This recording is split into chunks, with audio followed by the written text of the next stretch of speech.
Okay, and we are live. Welcome back, everyone, to the Mystic Syndicate, along with the Dungeons and Dragons D&D group. We are here with episode 21 tonight, so welcome back, everybody. I think it's been... Did we play last week? I can't remember if we played last week. All day. It was 2 weeks.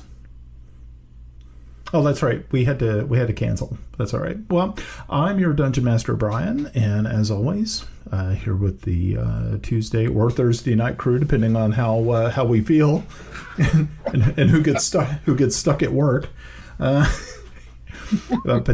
for those people who do not know, this is a live sort of live action Dungeons and Dragons game. We actually meet here in person.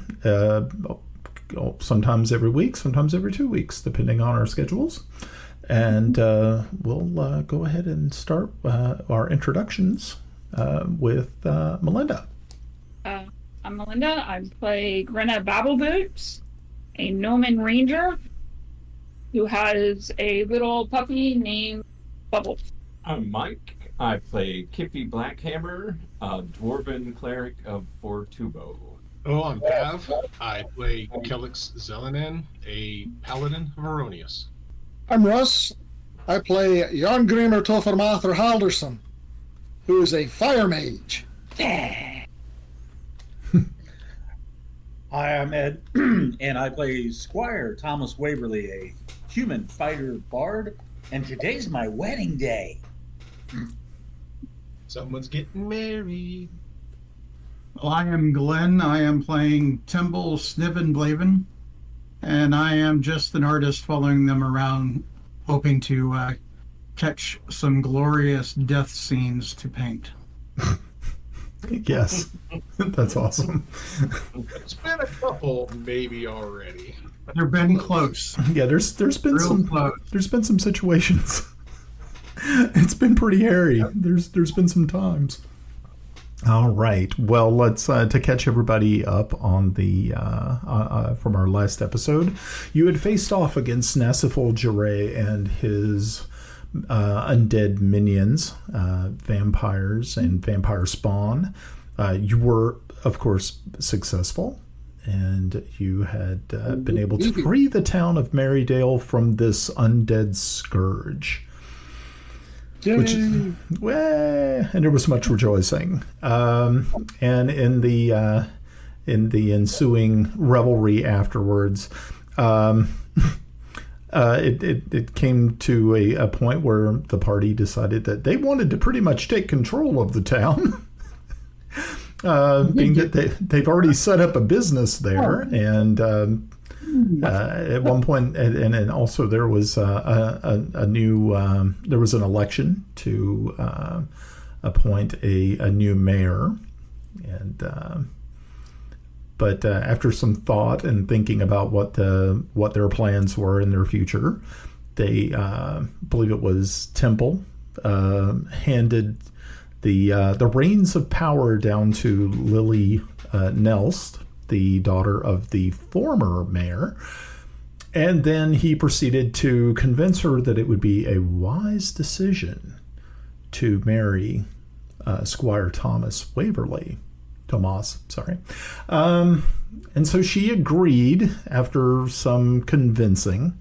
It was kind of touch and go there for a little bit, but she finally did definitely said yes. Now, of course, Tomas has,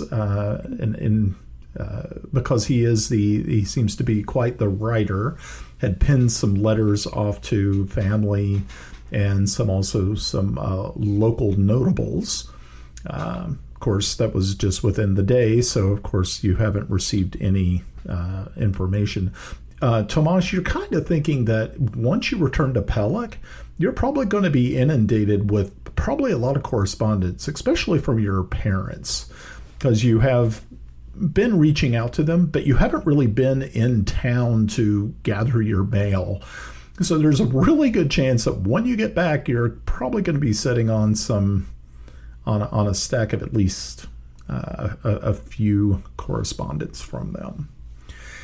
Alrighty, so it's wedding day. The whole entire town has shown up. It's going to be an entire community affair. It is one of those situations where everybody is coming together. They're the farmers that were not murdered outright by Nasifol and his minions. Bring in some of their some of the food and things in preparation. You have the bakers there who are baking a beautiful cake for the new mayor and Bologna cake. I'm sorry. Bologna cake. Bologna cake. Yeah. So after getting a big old slice of bologna cake. Whew, that's a thing, local folks. Delicacy. It's a local delicacy. Served specifically in the old, was that old 96 or 97 or Old that 97. inn? Yep. The old 97. Okay. Sitting there playing with my camera. Sorry. Yeah. So. So Tomas, you wake that morning. You can see that locals have donated some wedding clothes for you, appropriate for the style of the people here in this quaint little village. I'm actually intentionally. I actually do have a full set of finery that's part of my character build, so I'm wearing that in the emblems of the yeomanry. You've seen with the embossments of the yeomanry. You've seen the letters I wrote. The intention of the letters are basically those were the missives that I was putting down on paper and I mailed in the morning right before the wedding. Okay, perfect. All right, excellent. So, okay, so you were dressed in all of your finery. And you step out into the morning sunlight and look around, and you can see that Bubbles is chasing rabbits around some of the buildings. Timble has his hand raised. Go ahead, Timble. I was just wondering, Grenna, did you tell us about meeting your Fae friend, the Dryad, and all of that sequence? Darn. Okay. Yeah, I think only a few people were actually present when the Dryad talked to her. Yeah. I'm curious if any of the local Fae will be present. This being a farming community, do they have any connections to them?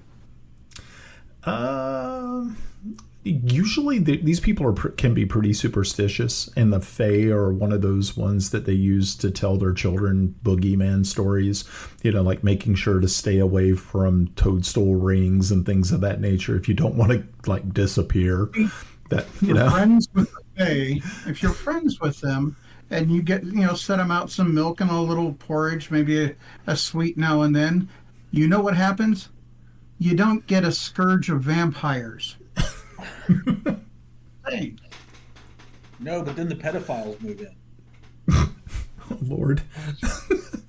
Well, that came out of nowhere. Technically, Ed, the only one here marrying the daughter of someone. I don't know how old she is, but we can. Well, you can point fingers in your direction.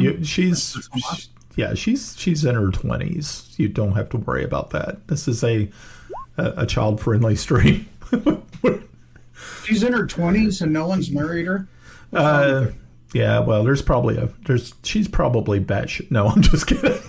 Yeah. You never know. These women. No, I'm sorry. She was headstrong. That's it. She was headstrong. Well, she is the mayor's daughter, so. Yeah, you don't want to run afoul of the mayor. Yeah, you got to think the mayor might have been, kind of like, a local mafia boss. You don't want to, you don't want to cross the local mafia boss. As we bring in our own mafia. I was thinking much the same. You guys, it's like you reject their mafia and substitute your own. I love it. Okay, well, that's great. Okay, so yes, as you step out into the morning light, Tomas, I mean, you can see it's going to be an absolutely beautiful day. Like I said, Bubbles is running around chasing rabbits, sometimes getting lucky enough to catch one. So he just, you kind of just watch him for a couple of minutes as he just rips one in half and, does his thing, which you kind of chuckle inwardly about. And you're like, yeah, at least we don't have to dress him up. Brian, check roll D20. I'm sorry. Do I need to roll a D20? No, I want you to check roll D20. Oh, I'm sorry. Okay. Hey, so from somewhere behind you, and actually somewhere in your mind, Tomas, you hear, "Run, run far, run fast." Is that for real? Yeah. Male, female. You gather it's a male voice.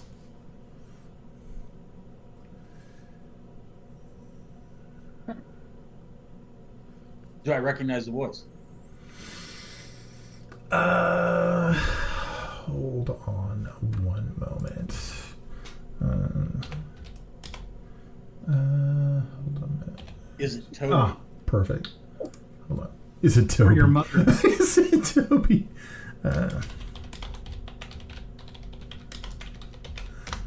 Okay.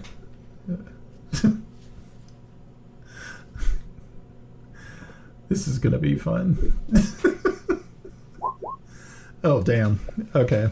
Make a perception check, Tomas. That's not my worst score.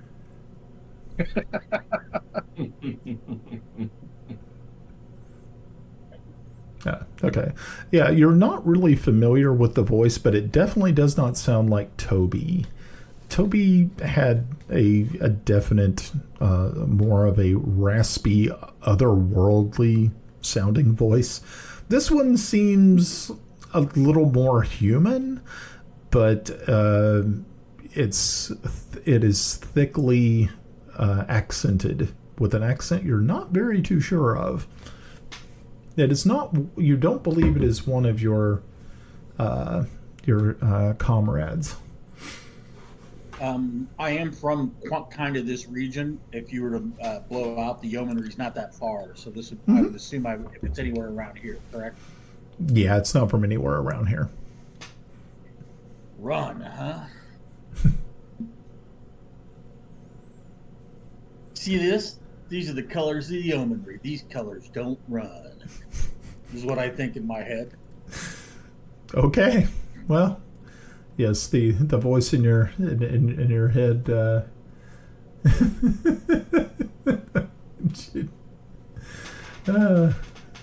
Yeah, it repeats once again. The voice says, "She'll eat you up. She's a man eater." Wait a minute, say that again. She'll eat you up. She's a man eater. Watch out, boy. She'll chew you out. Whoa, here she comes. Here she comes. She's a man eater. Oh, Lord. Okay. Okay, so while this is all going on, like I said, you can smell fresh bread baking and all types of other just wonderful things. You see that there are people out there stringing up garlands of wildflowers and just getting everything ready. People are walking by and saying good morning to you, and it just seems like a very, very pleasant sort of. You just have this really warm, fuzzy feeling inside that this is a big day for you. Now the rest of you are Rise, and so Kiffi, you have been kind of kind of like half and half. Like you're kind of excited about this, but you're also kind of dreading it because it's like you have to perform this religious ceremony for these people who are just way too tall and really shouldn't be. You shouldn't be bothered with them. It'd be fine if they were dwarves. And prior to you jumping on while you were doing audio checks, Kiffi did state he would probably be apprehensive about performing this ceremony. So if somebody else is there of another religion, if somebody else wants to come up and perform their ceremony. Okay. Because I would never want to put my comrade at ill at ease. Yeah, that wouldn't be nice. Yeah. Isn't Yarn like a captain? You can always stuff you guys in a rowboat in the river.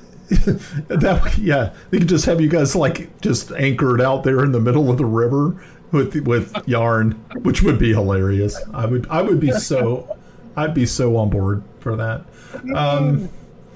Just a raft. You guys want to commit yourselves to Fortubo? I was this close to taking my level in Heward is what I was going to do, and be a cleric bard fighter. Cleric marry bard yourself.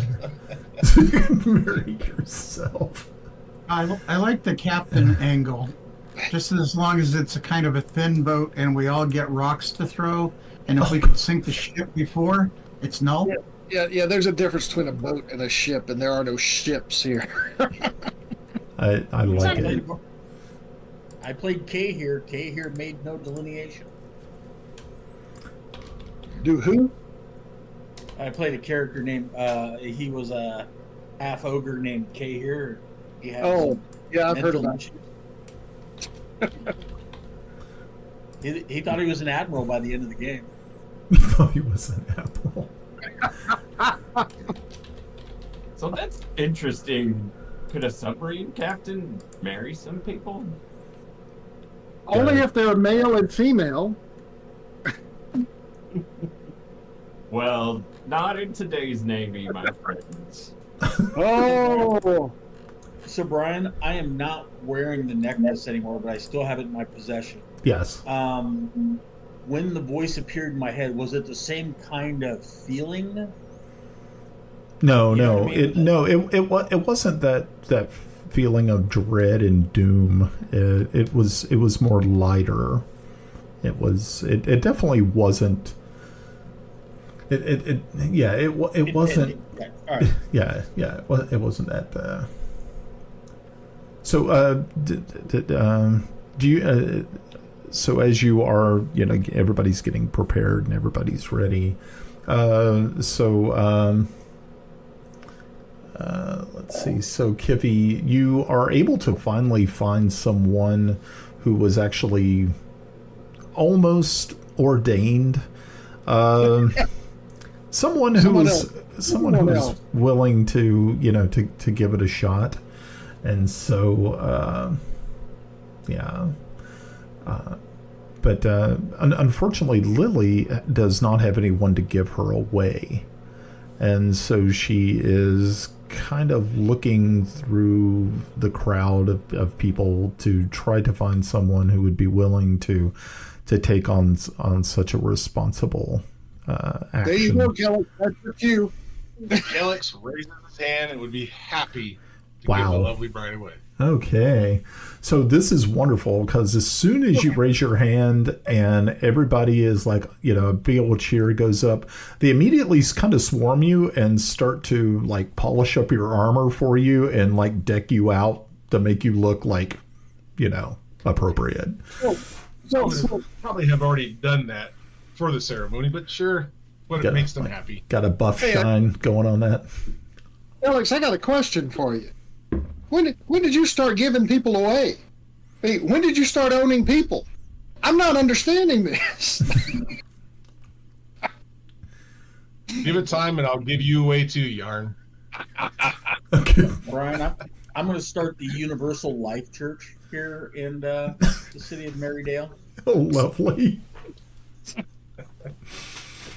We accept all denominations here at the Universal Life Church. And just like Globo Jim, no. Globo Jim. We're better than you. Oh man. Okay. Alrighty. So, is there anything else that anyone else is doing during this festive time?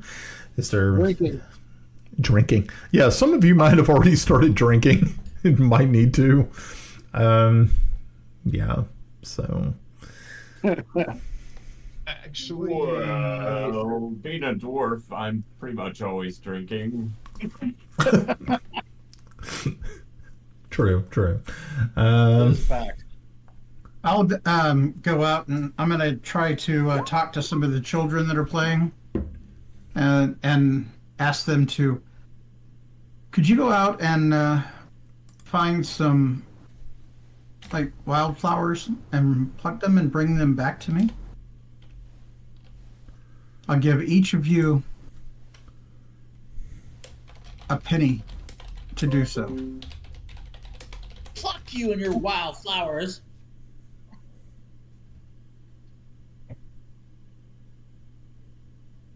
all right. Well, while you guys go off, Kelex is just going to kind of just wander away for a minute.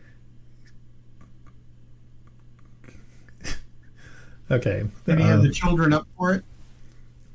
Oh yeah, no. Kid, you have like a handful of kids, probably 5 or 6, that are more than willing to help you out in this regard, and so they go taking off into the fields to gather flowers and things of that nature. Cool. Wonderful. Yeah. When we return, I'll start braiding and weaving the flowers together for a headdress. Oh, nice. Yes, very good. Maybe kind of like in the tradition of was it Greek and Russian Orthodox with this? I think they're called Stefana. Yeah, that's really cool.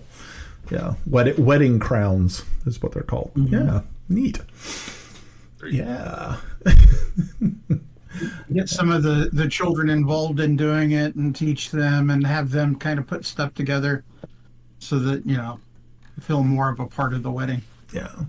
And so a day or two before, Kiffi had gathered some gold pieces that I guess you all had plundered from the vampires and had actually melted them down and created 2 beautiful wedding rings.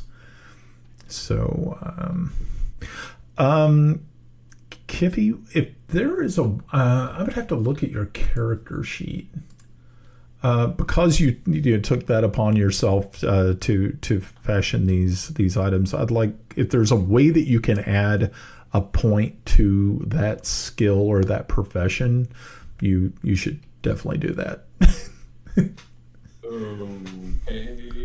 I don't even know what that skill is. That's a really good question. And I really should probably know. What's he doing? Is it some type of craft? Or? It's a craft. It is definitely a craft. I just need to find the characters. Let me see what we got here. I mean, jewel crafting and making of rings is... Yes. Yeah, that would probably be it. But I don't know if there's one that's like actually... I don't think they actually have anything, do they? It's like... related. Yeah, they don't really have anything that's yeah, I wonder if it's just based off the tools section somehow. Oh, yeah. Maybe. Well, okay. He's doing it how about for a religious ceremony? How about instead of that, I just give you a point of inspiration that you can use later down the road. I think that's nice. Why not? And for the record, Glenn, happy hairy hard-on is the least part of that sentence that I can say one about the ring. Okay. All righty. Okay. So the wedding isn't actually until noon. So, for like I said, the place is bustling. It's crazy. You all are getting ready. Everybody's getting ready. No one's seen the bride. But of course, they're not, the groom is definitely not supposed to. And this being one of those type of old-fashioned little farming villages, you probably will not see her until showtime. So as that time arrives, people start to gather in that kind of like pavilion area, just a little bit north of the inn.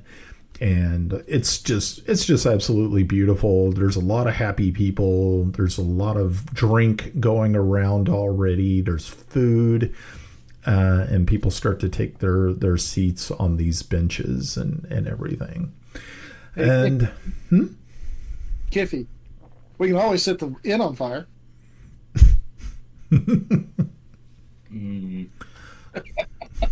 Yeah, probably a little too late for that. Leading up to the ceremony, not because he believes in it, but because he thinks it's the right thing to do. Tomas is going to go into the burned out church and basically do that like nightly kind of meditation and ritualistic thing in front of the altar there at the church and reflect on himself.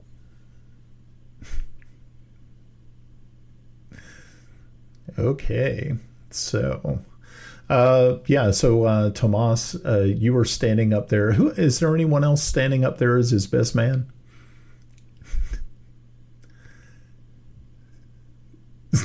Nobody's taking it. Like, no. Well, I wouldn't let him stand up there alone. Okay, that's good. Well, Good on you, Kiffi. Well, we all know what happened last time I was up there.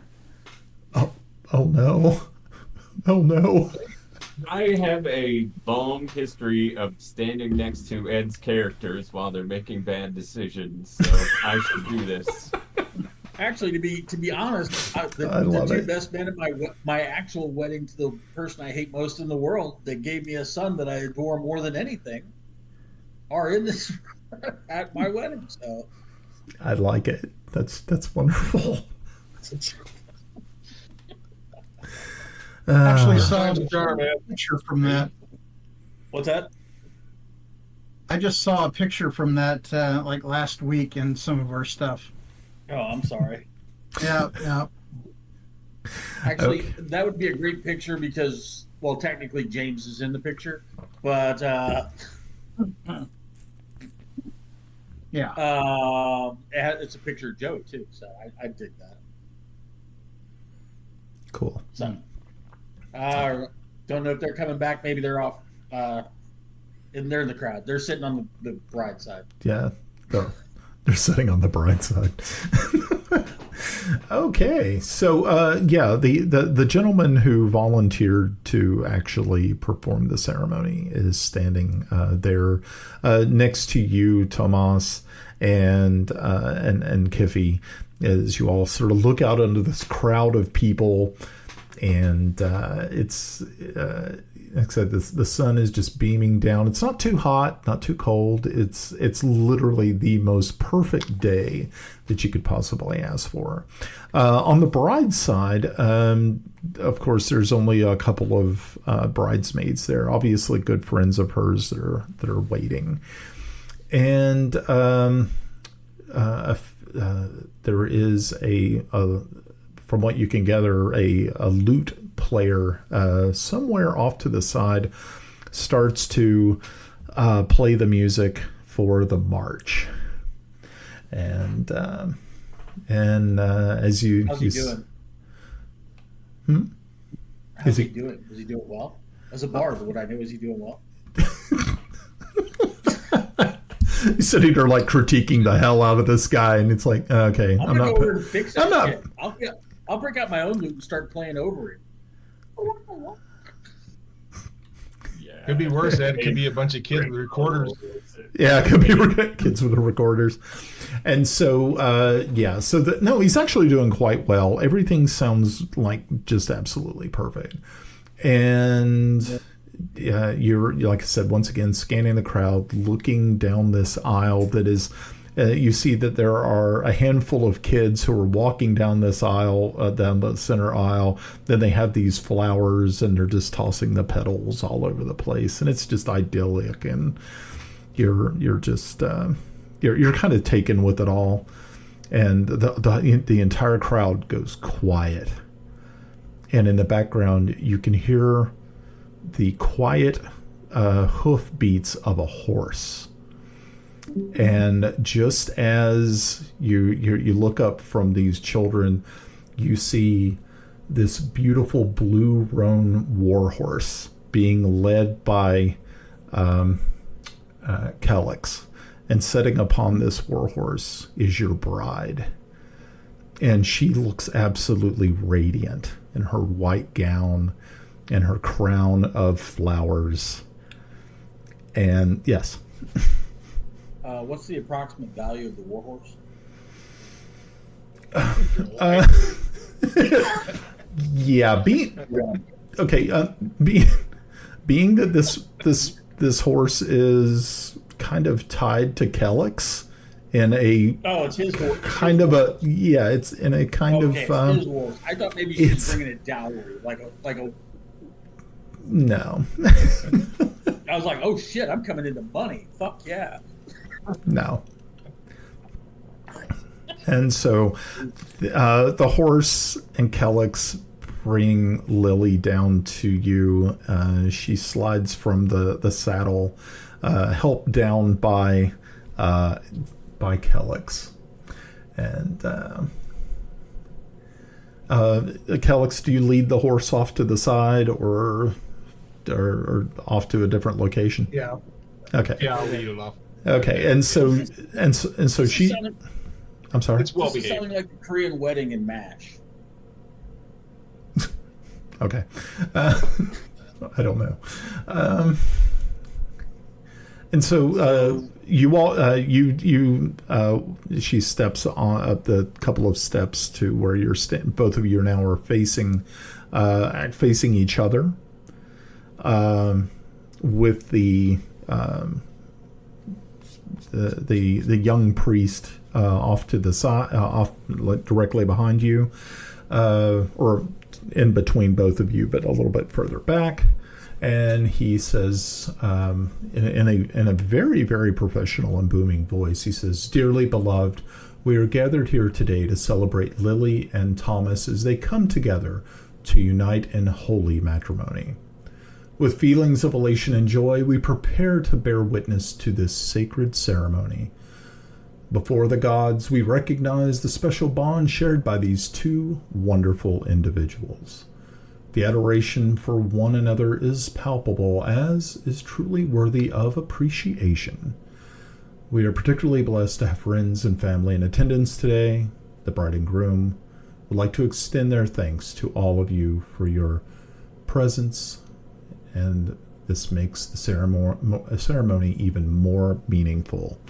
And so he continues on with this, with the ceremony, and it of course he gets to, who gives this bride away, and then Kelex says,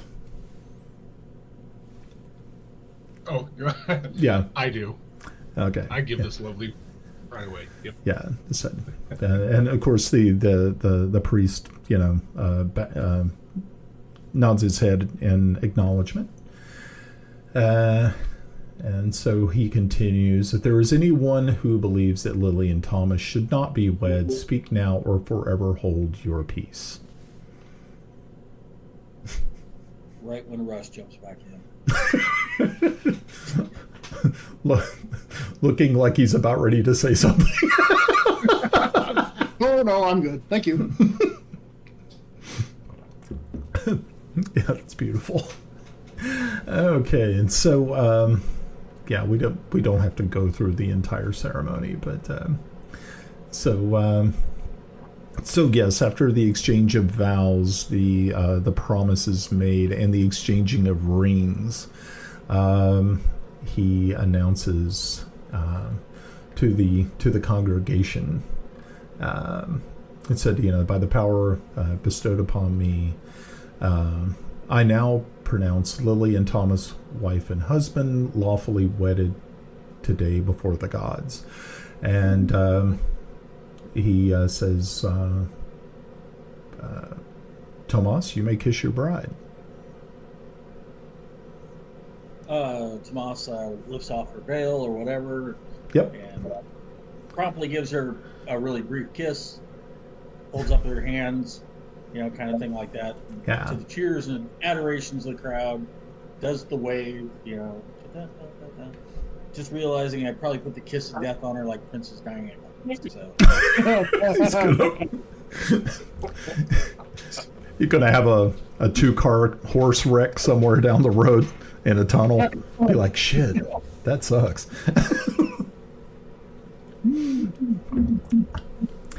Oh my gosh. All right. Well, that was lovely. So yeah, as you proceed to walk down the aisle, back out in, towards, people are standing and clapping. Everybody is cheering you. Kiffi brings up the back there with the bridesmaids. One of the bridesmaids is holding the train of Lily's dress. And you all, I guess, proceed over to the tavern where you're going to take. Is this where the reception is going to be and all the festivities, or are you guys going to just pretty much keep costs under control? Okay, keep costs under control. Wow, always the businessman. All right, oh, that's great. Beautiful. So now he's married. I assume we go through nobody killed everybody at the wedding, so that's always a positive thing. Yeah, no one was stabbed to death or caught on fire. That was nice. Yeah. They ain't over yet. Oh, that's right. The reception could get out of hand. Yeah, It wouldn't be a reception without getting out of hand, right? The thatch on that head has got to go. Actually, at some point, residence will be the mayor's house, then, correct? As long as she holds office. Okay. Yeah. Yeah, it goes with the office, so yeah. Fair. Eventually they'll toss her out after she becomes a dictator. Tyrant. Marie Antoinette, here we go. She's got she's got her political enemies like on pikes, like out front of the mayor's office. It's like shit. We can make that happen. Wait a minute. They called her a man-eater. She's actually kind of turning me on now. So I'm like, what? You're right. So we go through the process. Oh yeah. I've not heard it ever called that before. Is that what you call it? Well, I could say everybody's doing a brand new dance now. Oh Lord. Yeah, as we fade to black on that. Fade to black. Quickly. Or in the old style tradition of like people, you have to have witnesses actually watch the consummation just to make sure that it actually was real. Yeah, that shit ain't real. This is I'm from the yeomanry. Get the fuck out. So yeah, they don't bang and tell. This is I'm thinking like I'm Tom Hung from American Idol. She banged. Oh, God. Tomas? Yeah. Somewhere during the afternoon before running off to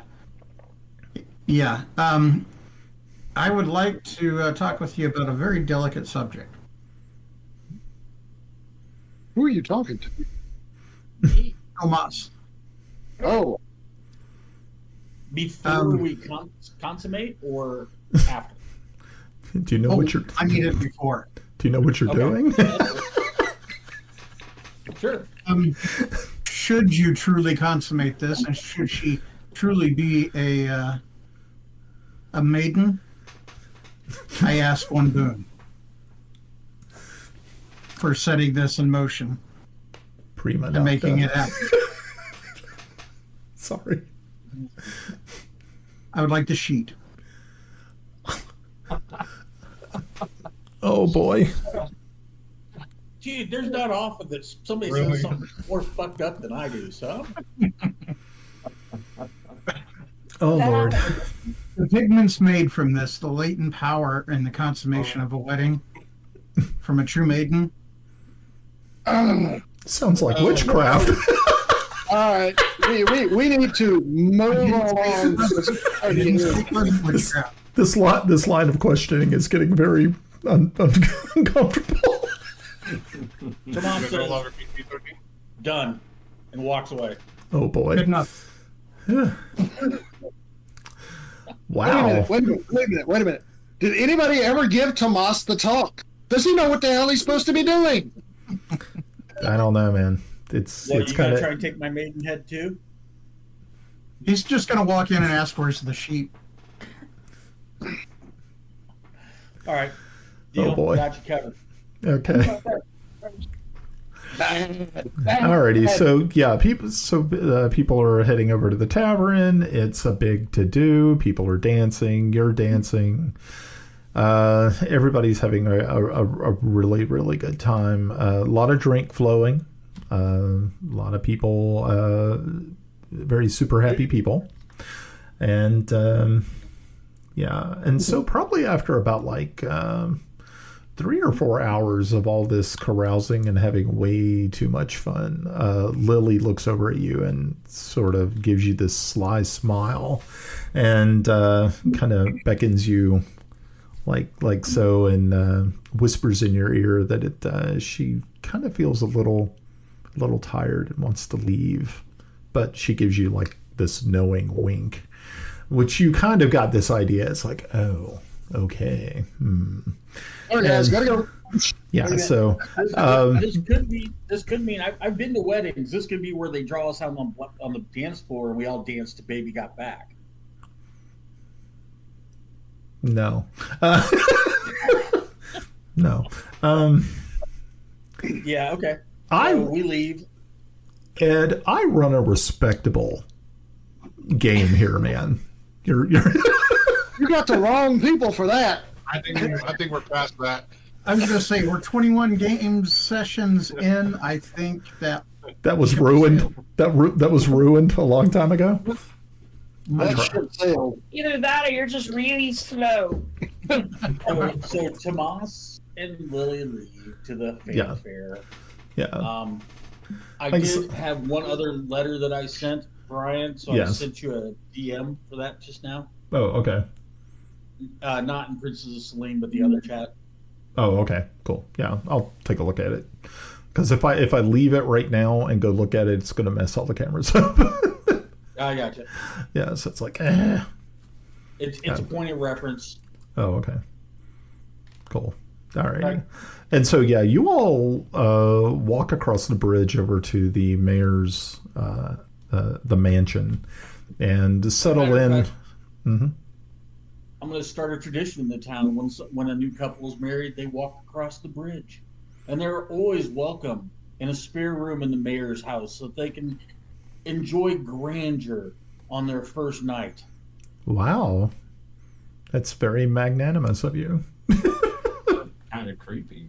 Well, my wife's married. Of course, there's like, So secret peepholes and stuff in the room. Little did they know.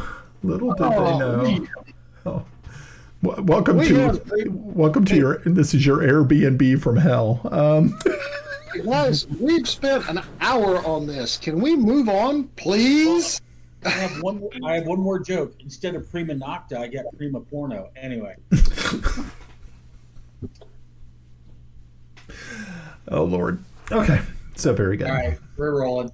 Okay, so while all the rest of you guys are oblivious to them leaving, some of you saw them leave, some of you didn't. People are kind of going in and out. It's kind of a thing.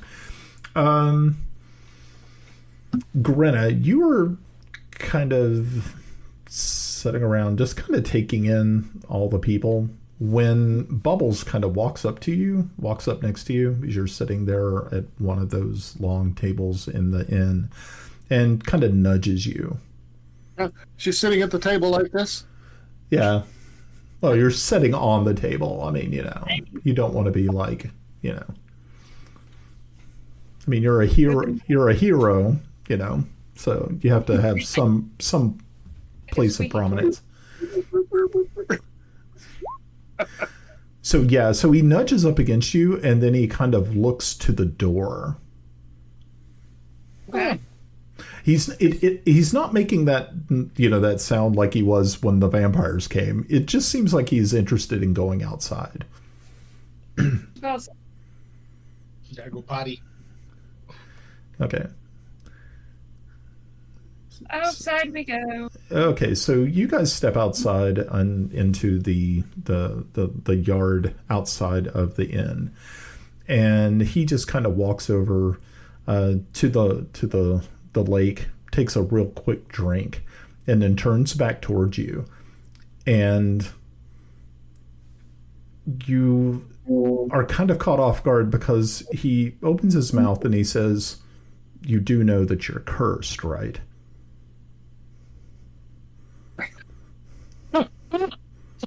For first words, those are some hell of a ones. Oh, your language development has been rather abrupt.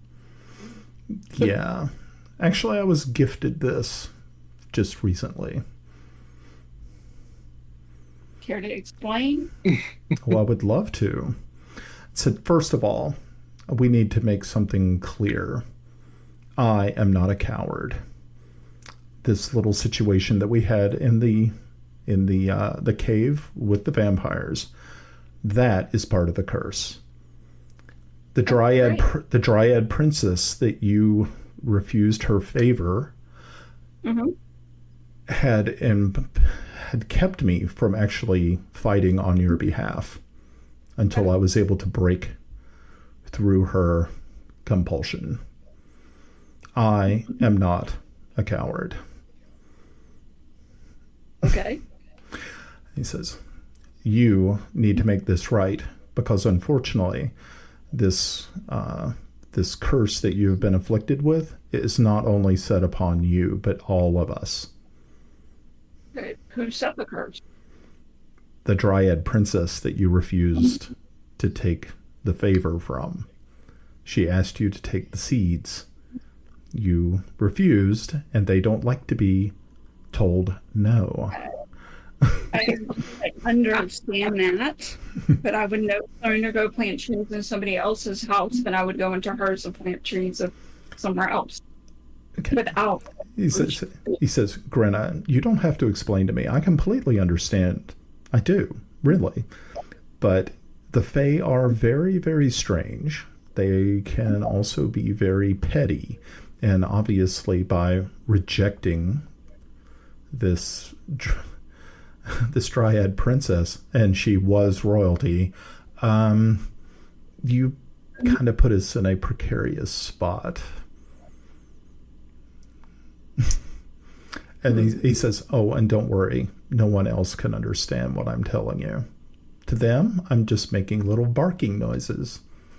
This is just for you. Arf, arf, So arf. Make it right with her if I'm not going to take seeds without permission from the Fae from our area. Well, that is something you're going to have to take up with one of the Fae courts. Yeah. What exactly is this curse? Do you know? Other than I can hear you. It's one of these types of curses where it will affect the abilities of us. Sometimes it may be a combat ability, sometimes it may be a skill ability, but it is upon us, unfortunately. Great. All right. Well, we'll deal with this in the morning. He looks over at he looks back and he says, "Oh, and by the way, thank you for being a really good master. I couldn't have asked for someone better."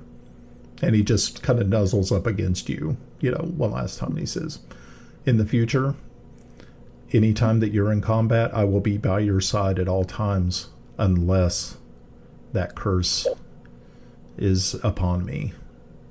Or I do something stupid and you drag me to safety. Okay, I suppose. I would hope. Yeah, of course. And so he says, well, when we go back in, is there any way I could get some ale? Absolutely. What kind would you like? I like the dark stuff. Okay. Cool.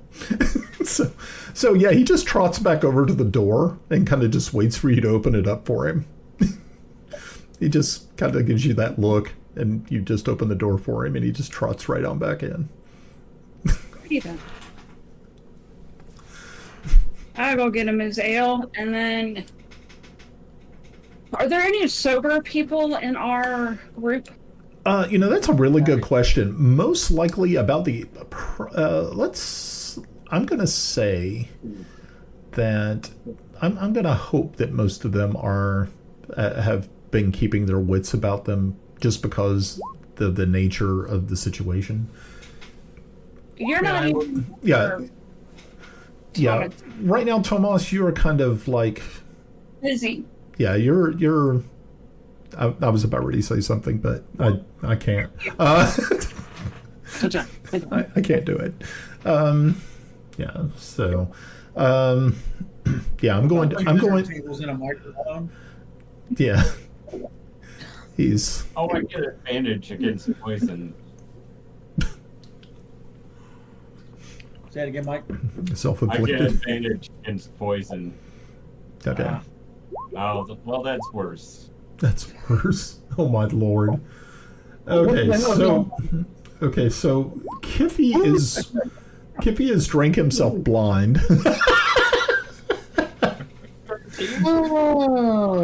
He found some dwarven stout that had probably been sitting in, because no one here drinks it, and it's been sitting in the basement for like who knows how long, and he just taps the hell out of it and gets destroyed.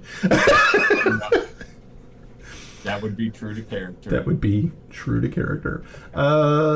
Kelex has a nice buzz going. Not that something that would actually impair him too badly. Give it time. Not worried about Kiffi. Let's see, Timble. You also have a really nice buzz going, but you're kind of keeping an eye. You're more interested in people watching than are drinking. Yeah, I'm practicing the art of looking like I'm drinking more than I am. Yeah. Okay, which is good. That's really cool. Grenna, did you want to take a roll on the Constitution? Your Constitution check. Well, given that I'm not much of a drinker. Well, I mean, it is okay. So Grenna has had a few. She was talking to her dog. She's not. Yeah, she's not as she's not as destroyed as Kiffi is. But anybody who was looking out of the window and saw her talking to her dog believes that she is completely ripped out of her mind. So, yeah, I mean, that's just there's no. Yeah, so there's really no reason to doubt that she is not under the influence of some sort of impairing libation. Okay, so very good. So the rest of the evening goes on and some of you guys break away and go do other things. I mean, you get kind of tired of it. Kiffi kind of passes out at the bar. He still has his hand on the stein of ale. It's just kind of like it's full, so it's just kind of holding his hand in place. The rest of you guys are kind of chilling out and stuff. And by the time nightfall comes, a lot of people are already left. You do have some people who stayed behind and cleaned up, which was really kind of nice of them. But there were some people who were like so bad off that they had to be like dragged out onto the grass so they didn't vomit all over the place. Parties from my youth. I was in the army.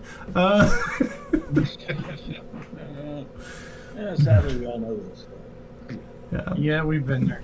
Yeah, you all know. So, yeah. So, Tomas, you spend a very memorable evening with your bride. I'm not about ready to ask for skill checks, because I just don't even know where to go with that. We're just going to say... Just let it roll. Would that be animal handling? Wow. Just not Sorry, This- couldn't resist that. Back. chose evil instead of good. Yeah, I'm trying to move it forward, and you're trying to drag it down into the cesspool pool that you reside. Ooh. Ouch. yes, neighbor. That was harsh. That was harsh. Yes, You'll refer to me as yes, Mr. First Husband. Yes, Mr. First. Oh, I have a new title, First Husband, There you to go. the city of Marydale, Yeah. the hamlet of Marydale. Yeah. And Well, here that would we imply- couldn't be any more of a twat. That would also imply that there's a second and a third husband. Don't start with me, right? You know, there's jokes that are off limits, and I'm not allowed to go there. Okay. I stand confused. But okay, fine. Yeah, we can. In the last gaming session, though, that is a great question. So, did I tell everybody that I reached out and I spoke to Toby?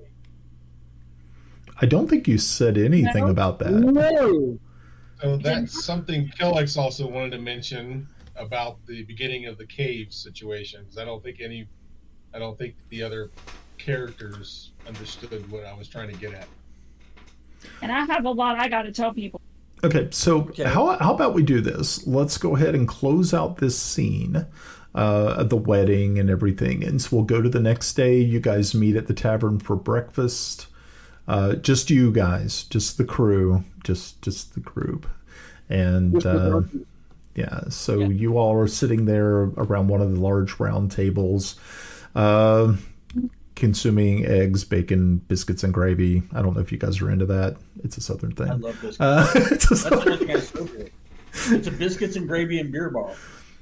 Old Is 97. that what it is? Biscuits, gravy, and beer. Damn, what a combo. Okay. I What love a it. marketing. Okay. So as Tomas is shoveling bacon and biscuits and gravy in his mouth, he's like, yeah, by the way, I put on the necklace and I called out Toby. Told him I'm going to meet him in the town of Estiven. I'm wearing his bitch's armor. I suggest we go there. Where are we going? The town of Estiven. Well, I'm thinking we probably need to go back to the cave where Nazgul was. They already burnt all that stuff, so that treasure's long gone or picked over by now. He's coming. You guys know him. I don't, but I called him out, and I'm wearing that armor. I'm going to go there and I'm going to trick this stuff out. It's going to be looking good armor. So, Did Toby say he was at Estiven? no, I told him where I was going to go to Estiven because I wanted to get as far away from here so the populace are not targeted. So you have the necklace? Yeah. Where's it at? Yes, he In my kept it off. pocket. He kept it once he took it off me after the beginning at the cave. I tried to warn you guys before we go in that Toby had a connection to these fiends, but I guess my charades works is not very good. Yeah, and Toby's been haunting my dreams. So I feel this minion from your past. And by the way, if I'm not mistaken, I think I lifted it off of you, Albert. Huh? Hey, You didn't lift it up. hey, Let her talk. She ain't done yet. No. Shut the hell up. And Mabe, however you want to pronounce it. The Queen of Air and Darkness? Yes. Has entrusted me with something that we need to keep from Toby. So going into Toby's clutches right now would probably not be in our best interest.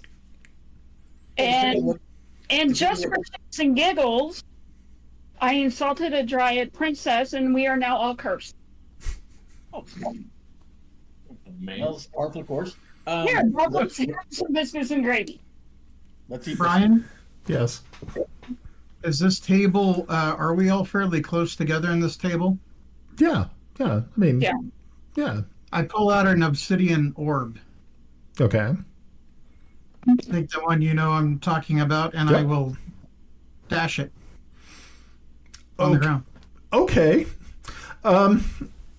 Okay. Well, this is going to be fun, kids. So all of a sudden, everybody's bowls and spoons and everything that you had on the table, including the table itself, is sucked into a portal.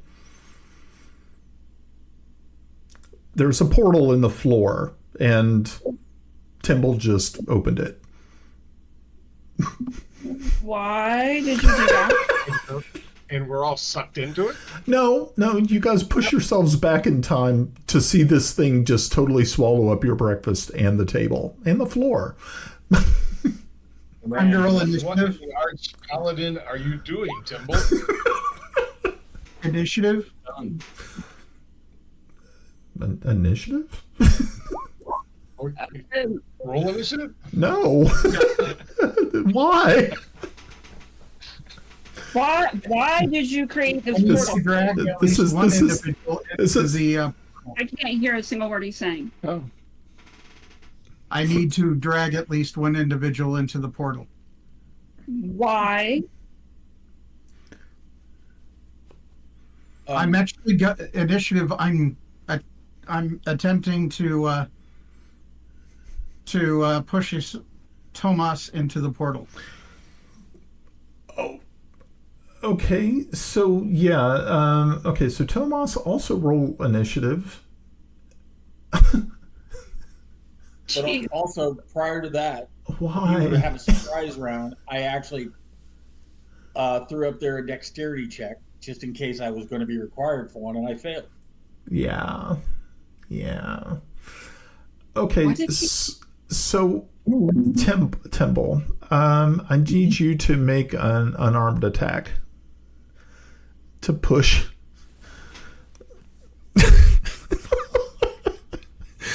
Oh, this is great. Oh shit! Jesus Christ! So is that a strength check? That's an unarmed attack to push.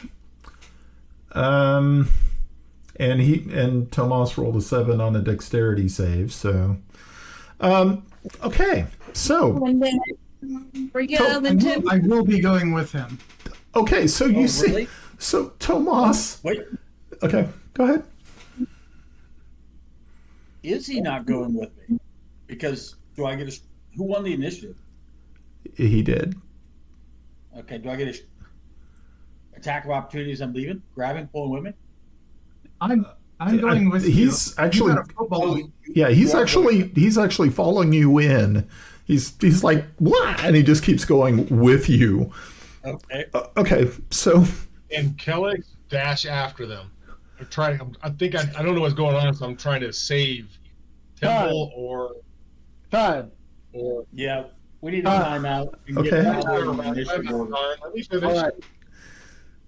Question. Let me finish. Is this a surprise? He bashes the orb, yeah. which is going to cause us to react.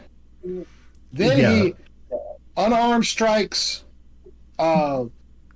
Moflap. Yeah, Tomas. Okay?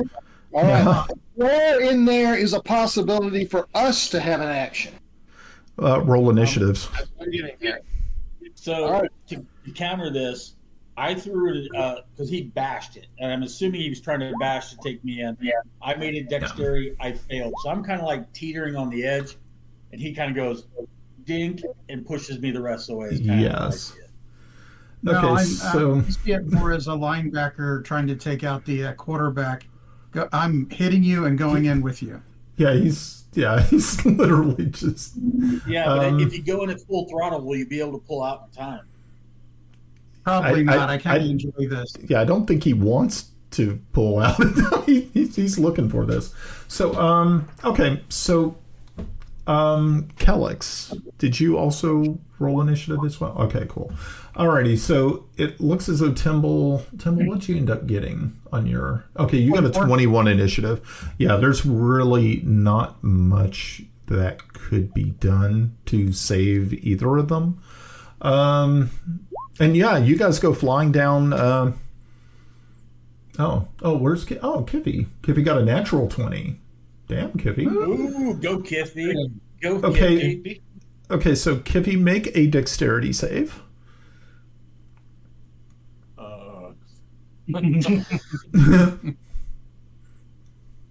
Just so you know, Kiffi has no plans. Oh, yeah. Well, Kiffi goes with him. Kiffi goes in. Yeah. So okay, picture if you will. The portal opens. Everything disappears in front of you in this swirling vortex on the floor. Timble pushes Tomas in. Kiffi reaches out to try to grab one of them, but fails miserably in the attempt, and ends up falling in behind the other two. So now Timble's gone, Tomas is gone, and Kiffi goes wah! Right behind them into this portal. As you all are standing there, like going, why? Is there anybody serving drinks? Yeah. I mean, there are people serving drinks, but they're also kind of scared to death of what just happened because they think people are falling in this hole, and Wait a minute, it's... they're scared to death. They had vampires taking over the town. Well, they fled, remember? Yeah, well, true. Good point. And they didn't know they were Brian, vampires.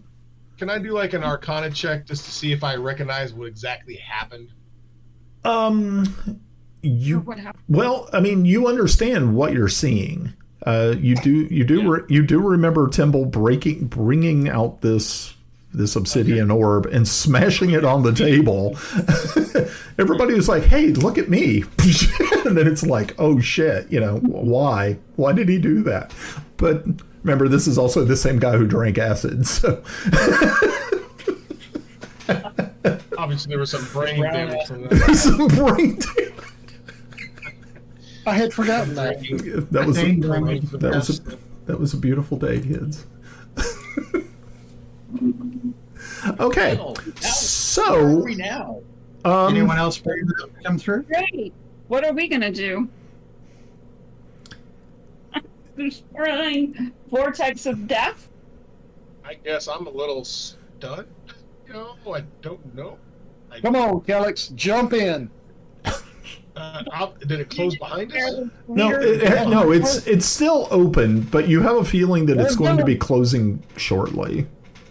Let's Jump go. it in. We got to go save the day.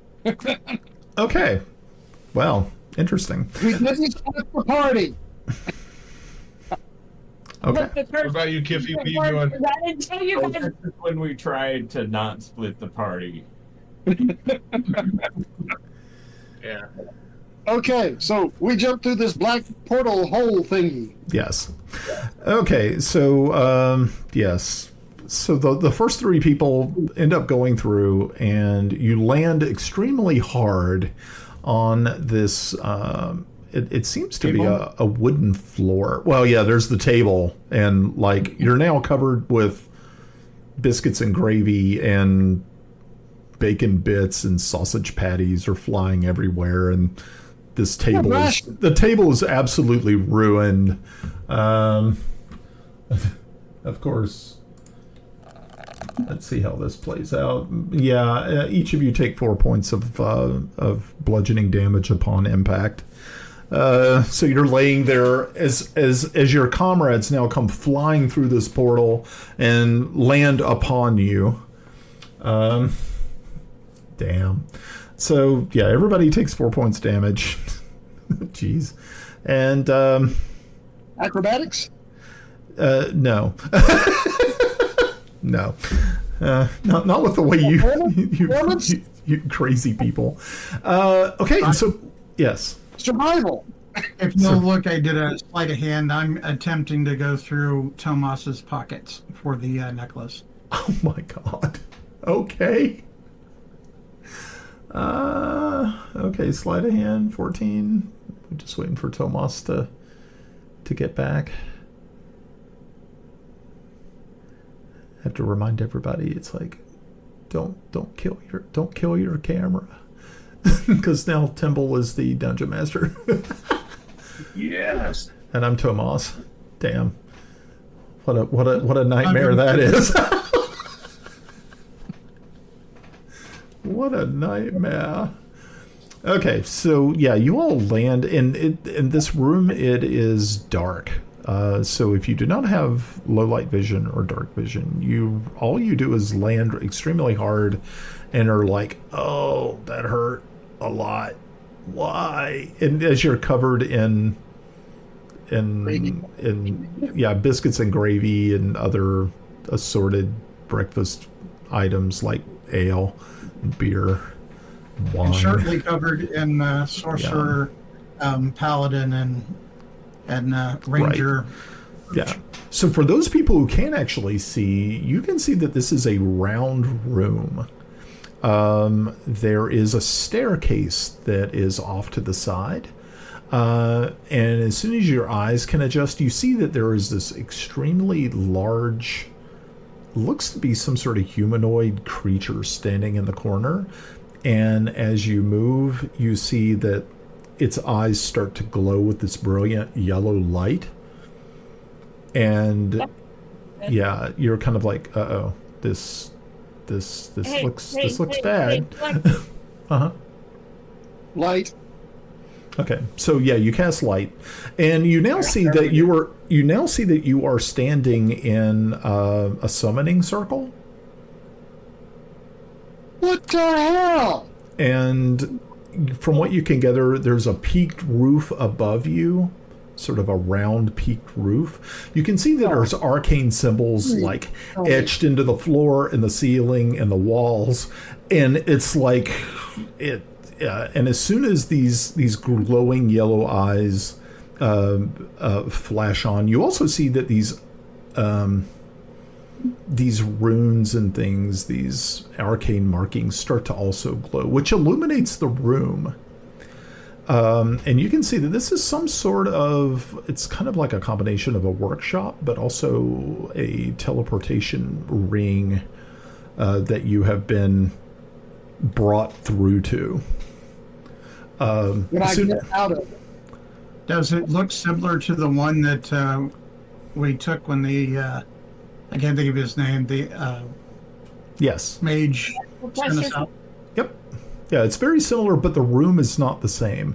This is not the same room at all.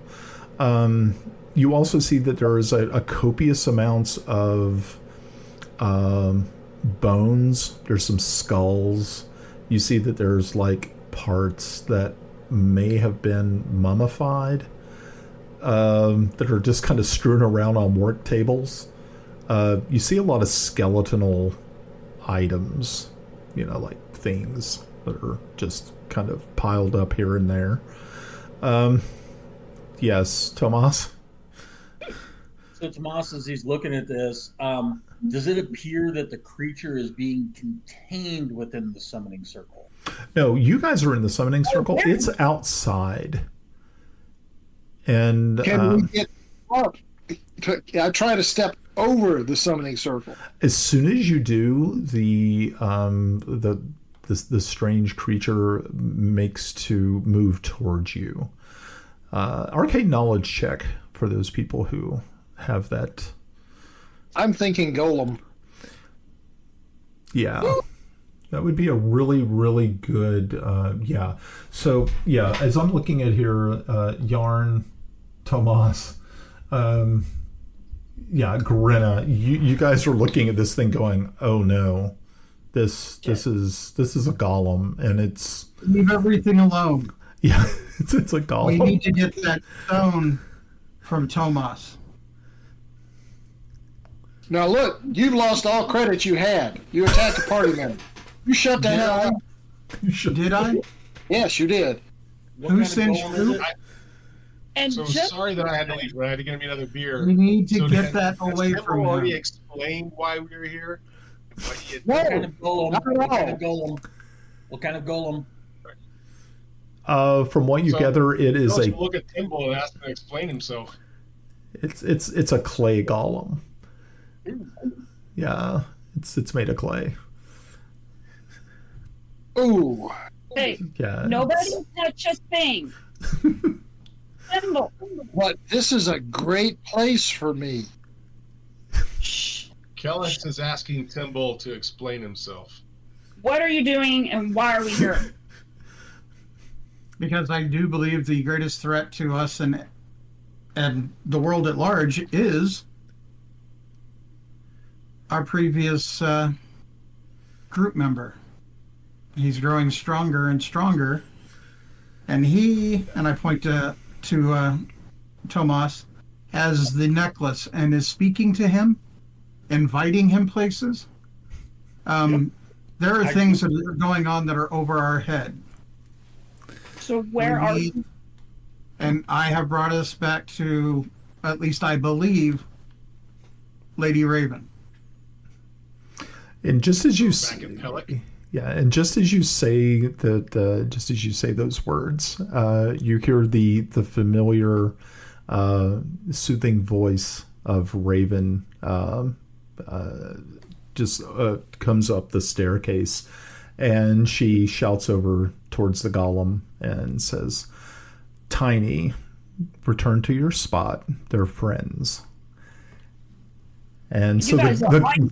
the golem backs up against the wall, and immediately the lights go out in the golem, and she brings forth she casts light on the end of the staff that she's carrying, and now it illuminates the room and all of you. And she looks and says, "Wow, what are you covered in?" Gravy. And she kind of walks over to Kelex and just kind of runs one of her fingers down the side of his armor and licks it and goes, That's like really good gravy. Why are you covered in gravy? This Tomas reaches in his pouch, takes out a piece of parchment, and writes her a coupon for 1 free biscuits and gravy at the old 97. She takes it and looks at it and says, "Oh, okay, thank you." And she folds it up and kind of puts it in her robe, and she says, He tells her "I'll try to take that you has up no on that." monetary value. Where are we? Okay. She says, Where are we? "Well, you are actually in my tower. You are outside of Pellak. Welcome back." Okay. I was expecting you to be covered in viscera and blood from your enemies, not biscuits and gravy. This was our enemies. Was this like biscuit? Mouthful. This gravy was our enemies. Gravy is the blood of our enemies. No. You take your enemies, you reduce them to gravy. And then eat them. Of course. That way you take their essence into yourself. And So yeah, she says, "Let's get you guys downstairs and get cleaned up a little bit." yeah, she's not going for it. No.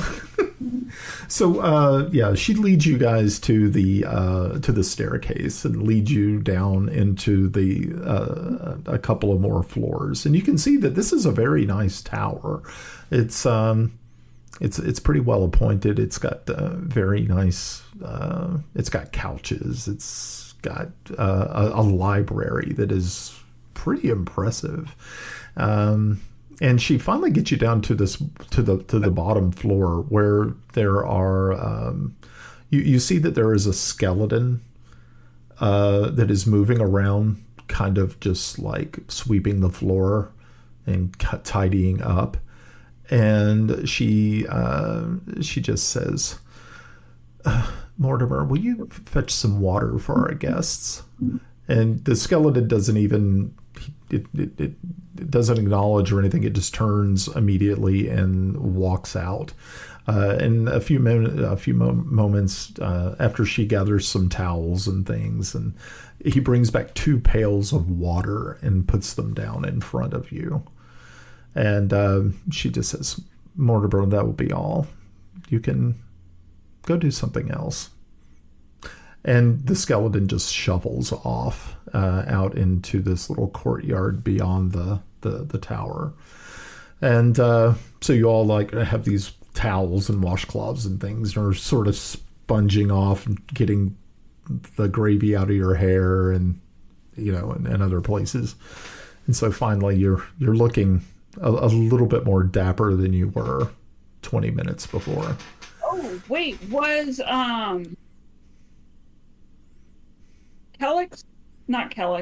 Timble successful in his sleight of hand against the homicide? Let's see. He rolled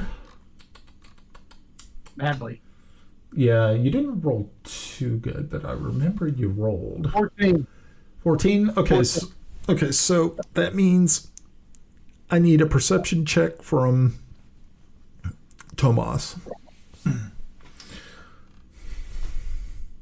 Even though I know we've moved beyond that. No, you're good. No, it was a good call. Thank you for reminding. Damn. Yeah. Okay, so he's got this thing like literally tucked up under something. I don't know what. You didn't find it. You didn't find it. If you did, it would have been a war crime. Natural 20. Yeah, it's like good luck. 20 for what? For perception. Just perception. Yeah. Oh. Yeah. There's when no you way. reached down there, I kind of squirmed a little bit and shifted it a little bit to the left. You never found it. Sorry, I'm having flashbacks of Tivoli Park and Kilt. Well, that's a whole different side story. There's not enough alcohol for that story. That was a side adventure. Probably not. Not on camera. Nope. Not on camera. Nice. Okay, cool. So, she once everybody is cleaned up sufficiently, you all return upstairs to kind of like the parlor area, and she pours drinks for everyone. She doesn't have ale or anything, but she does have a fine wine selection. So she, gives you guys a little bit of wine and sets you down, and she says, "So, I'm surprised that you're here. I'm glad you're here. Everyone's okay though, right? Wait, you're missing some people. Where's your dog?" She brought the dog. No, she didn't. Yeah. I said, come on, bub. Oh, you did say? Okay, so okay. Mm-hmm. Okay, so yeah, okay, so there's your dog. So, but Tomas says, "Excuse me, Lady Raven, but is the portal still active back there? That might, or could you possibly close it so it's not?" Oh no, it's already closed. Don't worry. Good. Where were you when you opened this portal? That Sitting around a table eating breakfast, where we were informed by Tomas that a necklace we had come across was being used to speak to Toby. And I wanted to get that necklace back to you as quick as possible because I fear this threat of Toby. Apparently he plans on meeting Toby in Istavan. Yep, I planned on bringing him out and fighting him there on a field of battle away from my family in the town we just rescued from them. Which he will not do. Why? Why would he meet you in the field of battle when he Because I can use called him cat's out. paws to move you around? Yeah, I get that, but it's away from home. It doesn't mean it's a field of battle. It could be anywhere. I just want to get him into an area. First time. What makes you think we can beat him the second time without the proper tools, you moron? Because I wasn't there the first time. He's right. Case in point. I'm sure we talked about it around the boat ride. Wait, what did you say? I think that we've talked about Toby before. I mean, for us, it would be kind of common to talk about, and we did have this long ass boat ride, so there is a good potential. You know our war stories, if you will. Tomas takes out his dagger and hands it to Kiffi and says, Kiffi, if you think I've betrayed the party, put it right there. Oh, jeez. Don't be so dramatic. Let me have it. Let me have it. Let me have it. Dumbass. There's a reason I didn't give it to you, stupid fucker. Nobody said that you betrayed the party, but you could be compromised. That he can track. He knows where we're at. I'm sure of it. Exactly. That's why I'm intentionally wearing this armor. He can still. I said his That's bitch's fine. armor. I'm glad you think you can take him. He went from being a little dork playing with his monorail to Come now out. commanding a scourge of vampires. Time out. Put him out of our league now. Let me finish. Time out. Grenna wants to talk. Damn it. That necklace is not the only thing he can track. He can track me. And the curse stop, I'm not done. And the curse that I have affects all of our abilities and will affect them more and more over time. And you just took us away from the place where I could have fixed, or tried to have fixed, the curse. Okay, crucify him. Just saying.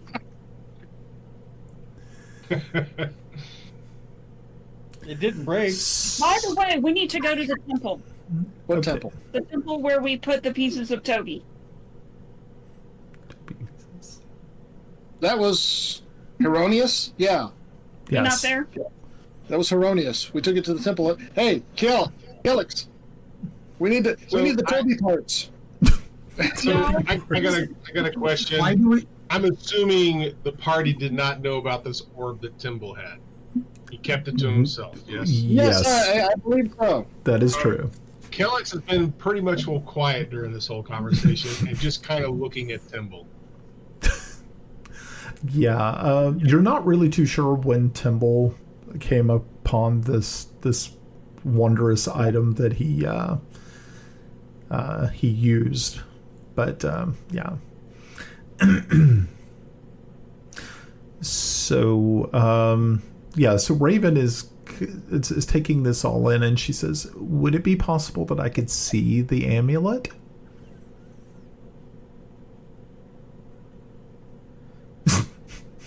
Oh, was that to me? Oh, I'm sorry. Yeah, she just looks at you like, Over and yes. snap at the head. So we do have a quandary here. I'm playing this right now with the only gear I have on me is my armor, my sword, and my dagger. Like I would be walking around. I don't think I'd be carrying my backpack with all my stashed survivor gear. I'm not knowing if I would have it with me. This is a legit concern. I'm gonna give myself a 30% chance of having it with me. Okay. You said you had it in your pocket. Huh? You did Yeah, say that was earlier. Yeah, but I would have had, because guess what? I just had my wedding night. I would have unpacked and kind of moved in. said you had it on you at the table. That's what caused me to react. Well, He's I right. say a lot of shit. I Right. say a lot of shit. has no- 32, yes!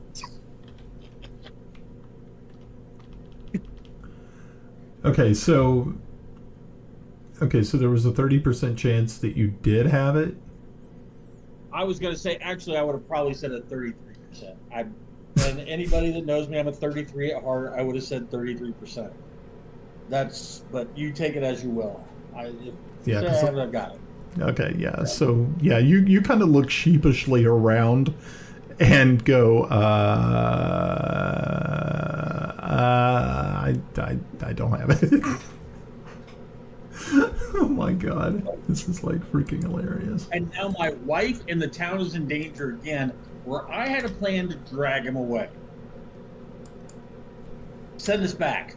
He says to Raven. He's not even bullshit. He stands up to Raven and says, send us back. Toby doesn't care about the amulet that you have, you moron. He can track to it. It's just for talking. We don't know that. I bet he might be able to do other things. We don't know that. Yeah, so but I do know that it's he connected used to him. the vampires, and he was using it for the vampires. He knows where the vampires are. Right. So, and little Toby commanding a scourge of vampires, that's a big leap in his power.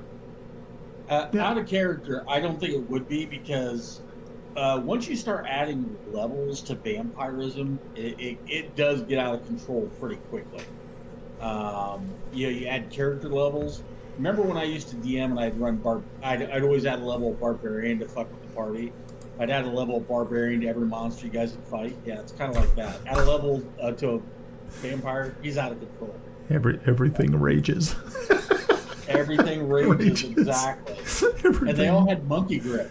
They all had monkey grip, so you could use 300 weapons at once. Oh, Lord. That's a little disturbing. Okay, so can you continue informing us of your situation, all of it, so that we can consider that? I'd like to say something here, real briefly. Are we a group? Are we a group that trusts one another, relies on one another, or are we a bunch of individuals that are out for ourselves? And the reason I'm asking this is there seems to be a lot of hiding shit from other people at the party. Kelex agrees. This is, if we're going to be a group, we need to be a group and be forthcoming and volunteering information. Now, the only thing I've done without any of y'all's knowledge is sent weird shit into Ed's head by the cantrip method. Are you talking as Yarn or as Russ? This is Yarn. This is Yarn. Yeah, so as Tomas looks at him and says, I'm with this party. I'm not against this party. No, but you are showing us that you're not of this party. What you're doing is by hiding these things, you and Timble, no one else, and you, Grenna, you as well. But that. Hush, I'm talking. Y'all have been hiding stuff from the rest of us. Kiffi's not hidden anything. Kelex has not hidden anything. And the only thing I've done was fuck with Tomas. Well, to be fair. So should I ask you the contents of the letter that you received? Which letter? The one from my family? Mm-hmm. It was just family crap? You're welcome to read it. You're welcome to read it if you'd like. The point is we all have a little something going on in our lives that is not directed with the party. I don't do things that are against the party, except for in this case, I thought we were in real danger. He wanted to meet Toby. Actually, in a specific place. I think I said I wanted to call Toby out and get him away from this area. Regardless. That's semantics. Timble. You didn't fight him before. I'm trying to protect us and everyone, because I really do think Toby's a threat. Timble, this is you and I think a lot alike. However, stealing parts of Toby, hiding it away for pigments, not being forthcoming with your skills. That now I get it. That's your life, and that's fine. But when you start doing shit that affects the party, then you should probably let us know ahead of time instead of smashing the orb on the table so that we all have to jump into the portal and go somewhere else covered in gravy. I'm not precognizant. And to be I fair, can't tell you about all the threats. But I do, I've done everything I can to help everyone here. I think my actions speak. I think, I believe Toby has set a cancer amongst the party of not trusting. I haven't gone through the happiest What the evening hell of my is- life. You have no idea what you're talking about. I wanted to make sure the record was straight so everybody knew why we had to leave immediately. Unfortunately, before I could get 2 words out of my mouth, because of your paranoia, he smashes, and I get it. I think we all agree that Toby is the ultimate villain. And I'm on board with eliminating Toby. If Kiffi communed with his God and didn't believe it, I welcome him. I trust Fortubo. I almost had Fortubo officiate at my wedding. He could plant the dagger through my heart now if I'm lying. I think Kelex is going to be kind of the sort of the voice of reason. He understands we probably have all done things that we regretted, and we've done stuff that we probably shouldn't have done, even himself. However, he would ask that this group, if we are to, in the end, meet our foe, we need to work together and trust each other.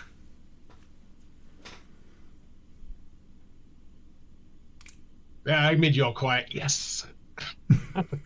well, to be fair, there was not really an opportunity for me to tell everybody because we immediately went into hero mode. And anytime I do try to talk, you guys all talk over me. Yeah, I know that By the way, feeling. Grenna, I'm just going to put out there, here's the problem. Because you're talking through one microphone, I don't see you lit up when you're talking. So, because you go through Russ's microphone for your audio, I don't see it. I look over, I look at Russ, I don't think he's talking. So that's my apology. I'm sorry. It's not just you. It's all of you. Yeah. Including Ryan. No character. Grenna, could you maybe just raise your hand? Wave around, slap Russ on the back of the head. Then we'll know you want something. I vote for hitting Russ. Every time Grenna wants to talk, she has to hit Russ.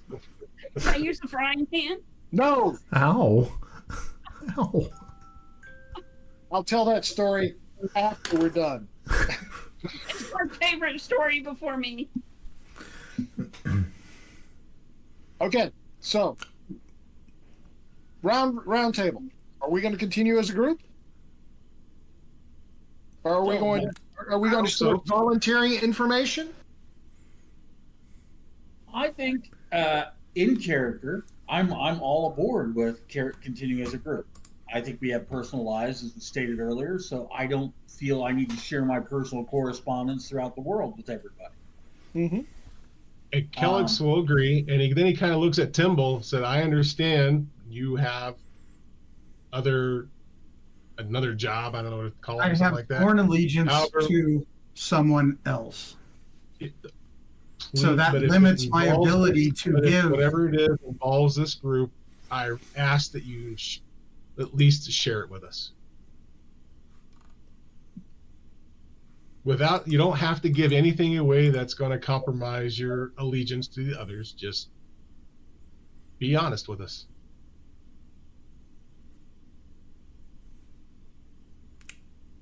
And Kiffi. I can concur with that, but there's a point where some of the stuff, it's not a group decision. There are things I have to do. So, in you that, don't think the group would agree or trust your decision? no, I without a doubt. So what you're saying is you're okay with the group up to a point, and then at that point you're going off on your own to do whatever you need I to do. had my druthers. If I was unaligned, I would most certainly love to be 100% with you guys. We fought and we have bled together. Okay. But What exactly? I have other things that I have to be on point about, and Okay. I am aligned with, and I have told you before, because we are carrying a package for the Marquis in Istvan. Hate her, but Lady Ilya. Mm-hmm. That's who I work for. What does that mean? What do you do for her?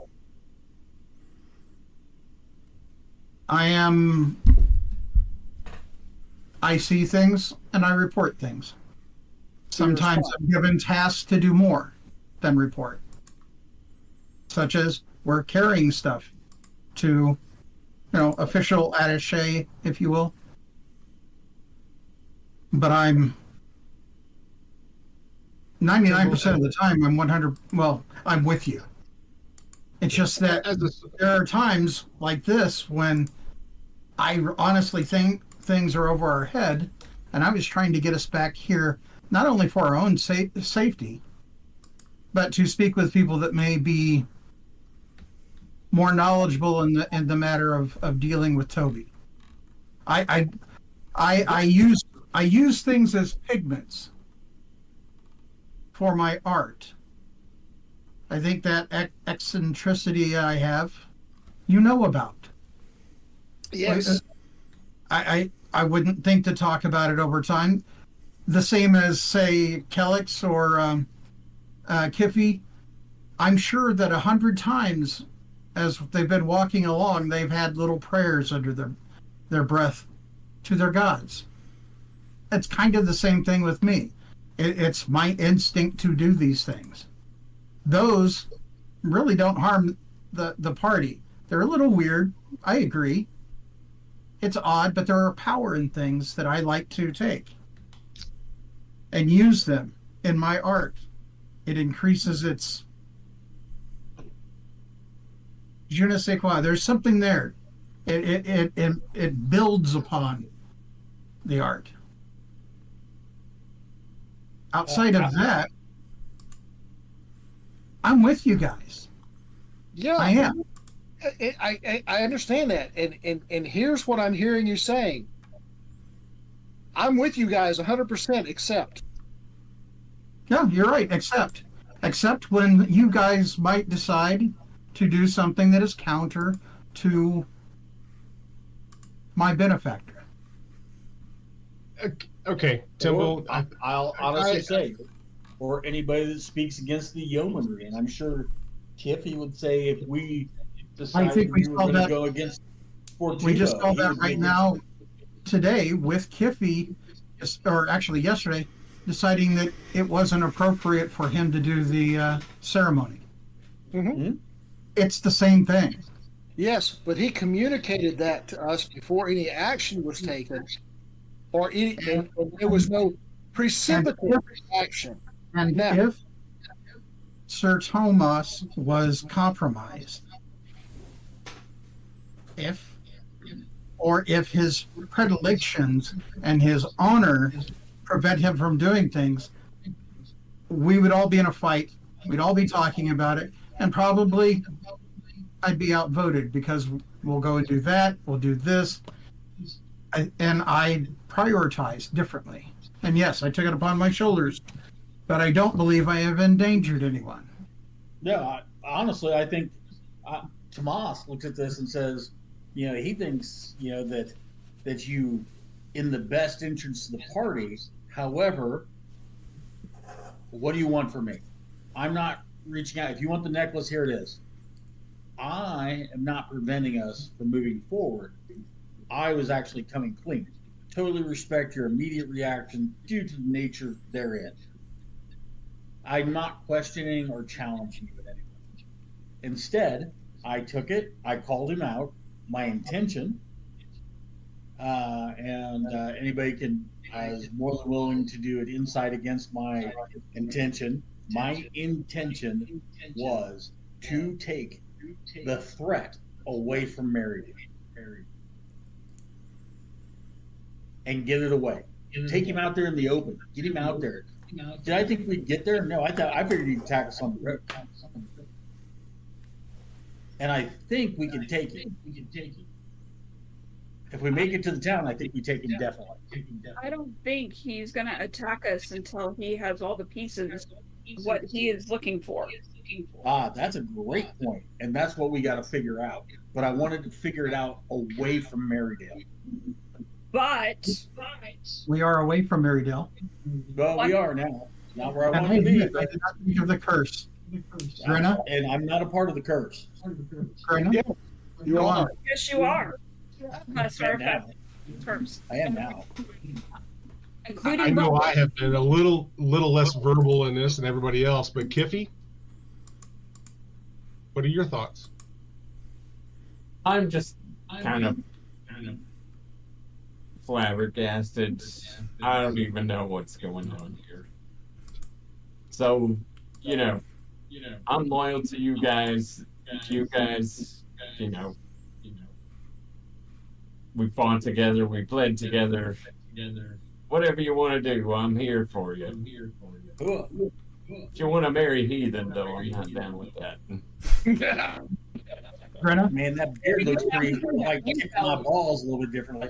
But that being said, I completely agree. I am not mad at Timble's use. I would have done the same thing if I would thought I was in a threat situation, and I expect you to do it again. Grenna, Yeah, you were I talking about Kelex was yourself. a little miffed, but it felt like maybe he didn't have any trust to his fellow parties. But as a soldier, he gets it. We all have our different duties on what we have to do and stuff like that.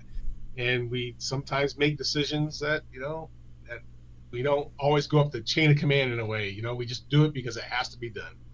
Yeah, 100%. If you need a chain of command, I'm happy to sit at the top and make all the decisions for everybody.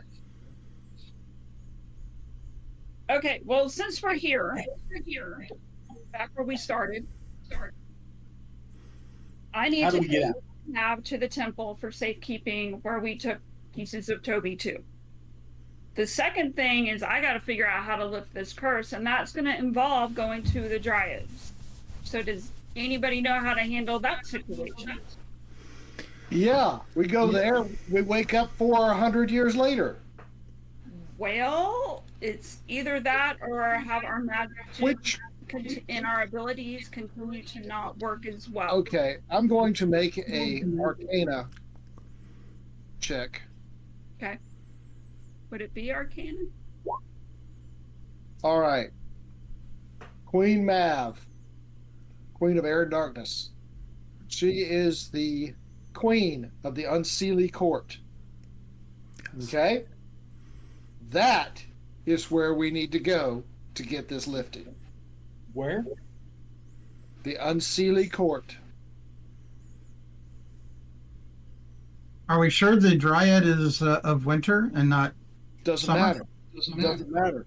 The curse is a curse. It's a fey curse. It can be removed by either court. Yeah, but isn't the Unseelie Court? I kind of threw me because I thought the Unseelie Court was Forgotten Realms, out of character. The Unseelie Court was what? Forgotten Realms, not Greyhawk.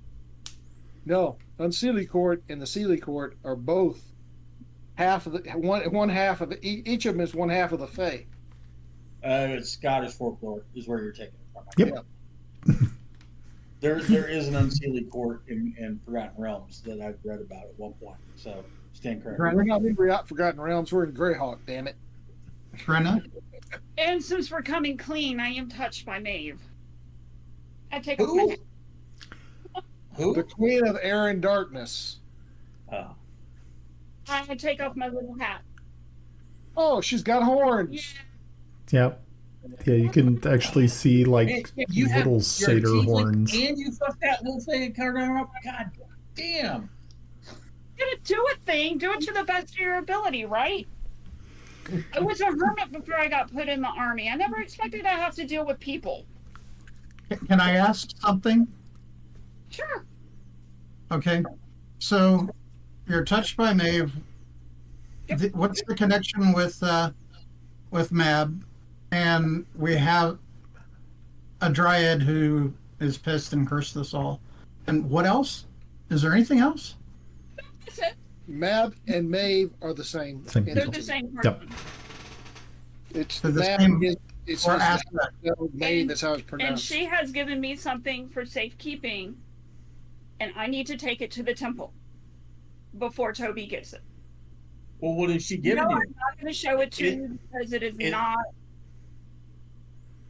It's not a good thing. Yeah, What temple? Well, yeah. What You, is the you, item that you said you needed to take it to Temple Heironious? Yes. yeah, you see Raven just kind of, her ears kind of pick up and said, this thing that you have, do you have it with you? oh shit, we're gonna fight Raven. Fuck yeah. No. That was out of character. And like I said, Toby is looking for it. Then if Toby is looking for it, then it obviously has immense power. I would assume so. Yes, and to say that you received it from Maeve herself, Yeah. that means that it was so dangerous that it had to be removed from the Fae and the realm of Yes. the Fae. Then you are truly, it's strange that you are cursed, but then also truly blessed by Maeve herself.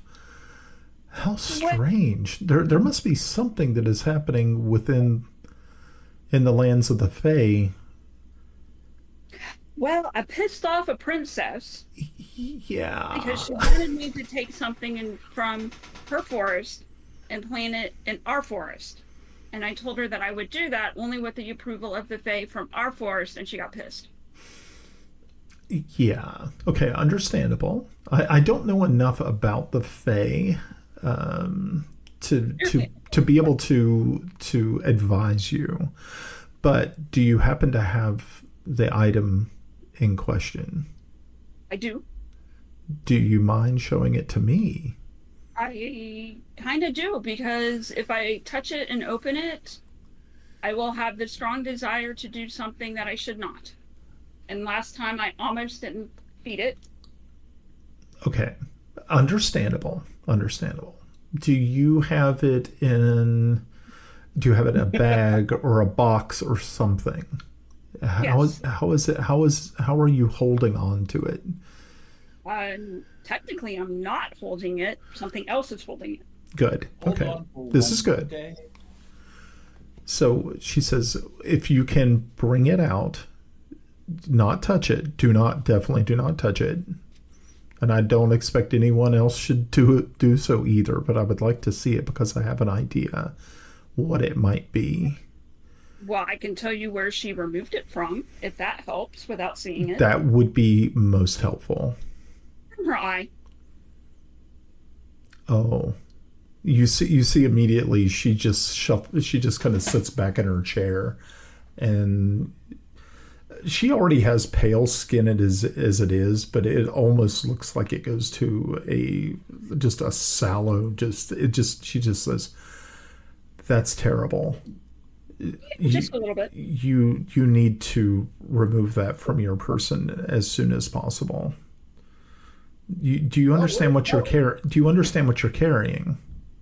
To a point. Did I Maeve don't tell you what it did Maeve tell you what it is?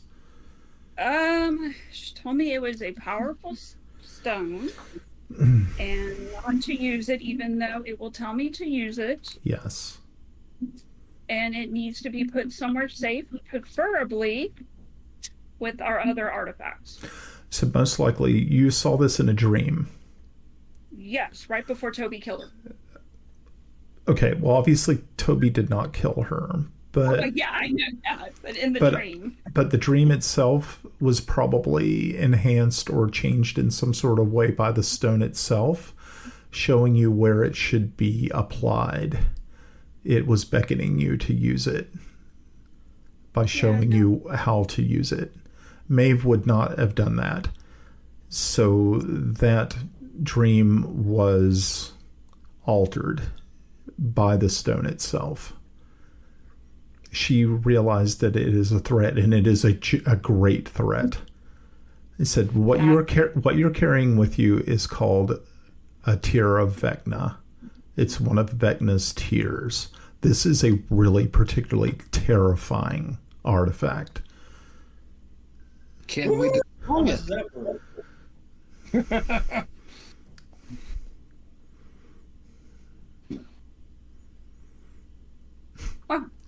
So she says, yes, I don't want to see it.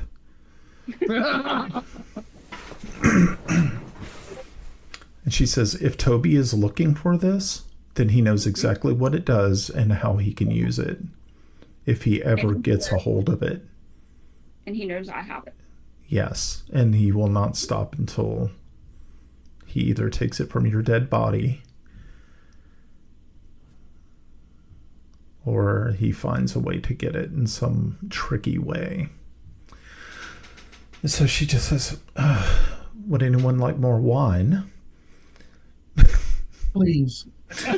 So said she stands up and once again brings a carafe of wine around and says, I am glad that you all were able to come here today and to maybe come to a more a deeper understanding of your purpose. Said, I'm sorry that you were cursed, Grenna, but this is the nature of the place that we work and live. Says, unfortunately, I cannot return you to the village that you were at. That was a one-way trip, and she turns and looks at Timble and says, and it was supposed to be used in the most dire of instances. And she says, this is the second time, Timble. And so the first time you almost killed yourself by drinking acid, and now this time, okay, whatever. I think the removal of perhaps a Grenna. And in the interest of coming clean, if we are not anywhere and you need to tell me something and Bubbles is nearby, tell Bubbles because he can tell me. Welcome to my world. Everybody's kung fu fighting. Where did we put the Toby parts? Temple of Heironious. Anybody else say? Yeah, that sounded like a bunch of funny idea back in the day, didn't it? Is that going to be strong enough? Is that going to be strong enough protection, Raven, for this tier? She looks and thinks, and she says, the problem is it's not, it's, the best way to put this is, the location is probably fine. It's human nature that you have to worry about. Where would be the best protection from such a thing?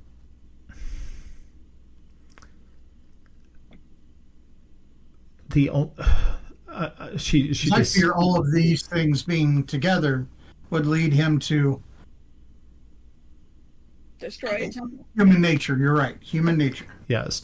He would find a way. Understandable. All it would take is a young acolyte who has very little willpower to be overtaken by this tier. The tier has its own mind, it has its own will, and it can exert itself upon those who are weaker than itself. And there are a lot of weak people. Is there a certain range of influence? Are we talking they have to be next to it, or You have if to we be put it somewhere where nobody can access it, easily? You have to be, from my experience, you have to be touching it and looking at it. Yeah, you have to actually hold it in your hand. I don't suggest that. So I think, once we take it to the temple, we be honest with them, tell them what it is, and the possibilities of, the danger, if someone actually touches it or even looks at it. Nesting boxes. The safest place for it. Nesting boxes, 10 of them with the glyph of warding. I'm sure the temple will know the best route to keep something as evil as this. Or should we put it in another temple of good? I worry about so much being in one place. Is there something the dwarves might have to lock it away? That is a good point. I do trust the dwarves more than I do the frailty of humankind. Well, there's not Screw really you, Timble. are there? That was out of character. Are you okay? Looking at it going, what is that? What is he playing with? What could that possibly be? Oh, it's a cat. Sorry, you were being all serious and my radiation brain was not. And now she's bright red. Bright red. Tomas is jealous. Okay. If we were to do this, which good deity would we want to put it with? Fortubo? I think we already established there's no temples of Fortubo in Pellak. Okay. I guess the other question is what temples do exist in Pellak? Okay. So, of course, you have Heironious, you do have Pelor, you do have Celestian, and you have Alatur. So Celestian is more of a sort of like a star worshipping, star traveling, and then also Alatur is of the justice sort of. My vote's Heironious. Heironious. Is Pelor, is that the god of light? I Yes. can't remember. Yeah. Is there anything that we can do to draw, instead of leaving it at within one guardian, perhaps layers of guardianship? Is there anything that say the powers that Raven, that might be able to help shield? Is there any chance we could give it to the 7? She just says, I don't have the power to be able to, and also the powers that I wield do pull from the darkness. So I don't know. Kelex is going to say, I think maybe Heironious is our best bet at this point. We do have I have a connection with the temple without going through maybe too much red tape. Well, if the whole point is to separate the things, then we probably need to go to Pelor.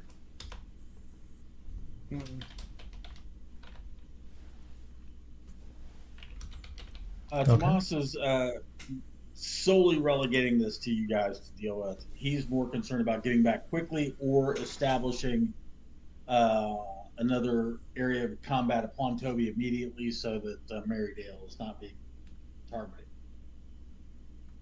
Well, is there a way to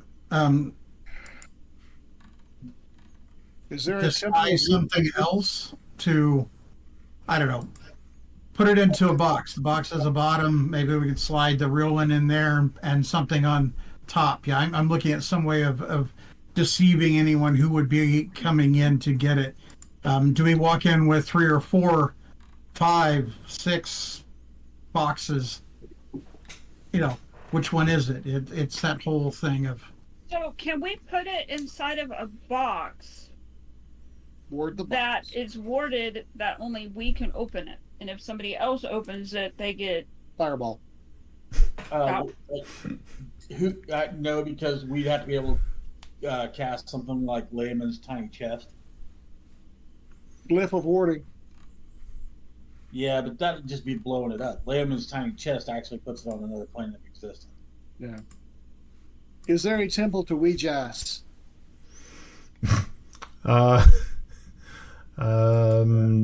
Probably not.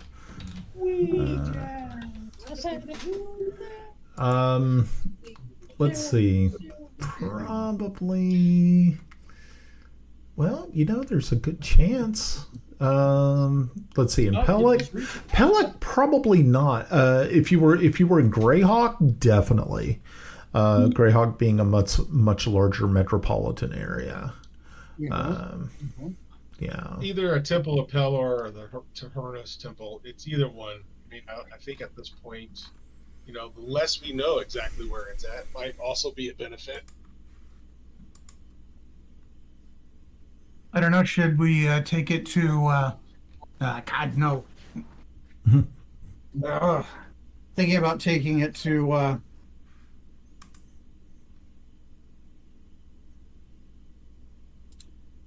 The Margrave here, but again, we're putting power in the hands of someone who, I can't see doing it. As much as I trust Lady Ilya, I'm concerned that in court, too much knowledge, someone would find out an easy out for it. Is there a way to destroy a tier of Vecna? Raven just shakes her head and says, "No, there's probably no way of being able to do that. The magic aura that surrounds it would prevent any of that, in any type of damage. This is one of those scourges that unfortunately will be with us forever and ever." My concern with putting anything magically around the box is that it could be overpowered by someone who magically is greater. The question to me then becomes: is there a way to and this is to Raven? Is it possible that we could put it in the box, have a glyph of warding, yet also have something a little more subtle underneath that would warn us that it has been taken? Once we hand this off, we're handing it off. I know, but I would like to have some alarm. Greta? I got the impression that we're going to need this later to fight who is ever controlling Toby.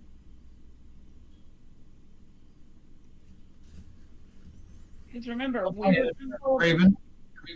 They want us to utilize a weapon of evil against evil? But we were told that we had to find certain things to assemble this weapon to fight whoever this person was. It is my impression that this is part of the 7 things that we're looking for. Are we looking for the staff of Vecna? Are we talking about Toby is seeking this, so we have a key element of that? Yes. So either we collect it first or He does. he does. We don't want him to have this.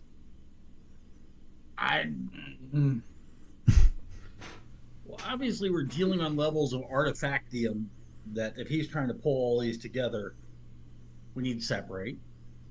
But I think we need to take it to him before he gets more power.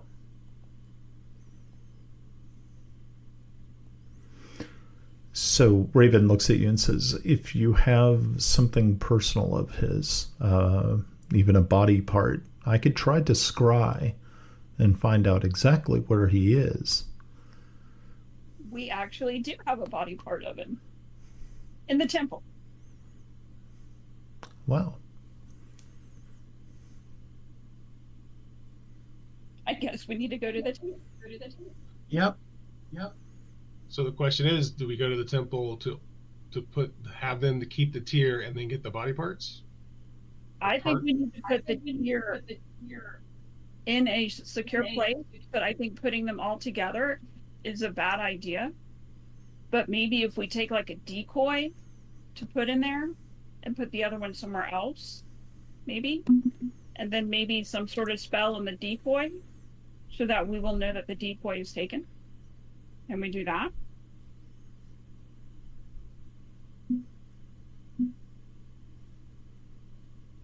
I mean, I'm not have the knowledge of artifacts such as this. I mean, I don't. yeah, obviously that's a decoy. No. My solution to this is drop it in the deepest part of the sea we can find. Evil's there too. Yes. Yeah. But by the time they get to it, we'll be dead. And Yarn just wants to get on a ship anyway, right? The sea calls to him. Raven? Captain. Raven? Yes. So this is part of something that that Toby's looking for to put together. What is the whole thing? And what are the other parts? Do you have any idea? Well, I know that there is another tier. So there are two. As far as other things that he might be trying to do, if he has both of the tiers, does he have... she's like, I've seen this in a book, and I know that he has already been able to obtain undeath because of his status at this time. So that's definitely part of it. He is probably looking for other artifacts in different places that once he has all of them, I'm sure there is some sort of magical items, maybe a staff of some sort or some sort of wand that he is looking for. When combined with that wand, the tiers, but I'm not really too sure what the other items he would need. I'm sorry, I really don't know. Can we get an Arcana check to see if we'd know as a bard? You can.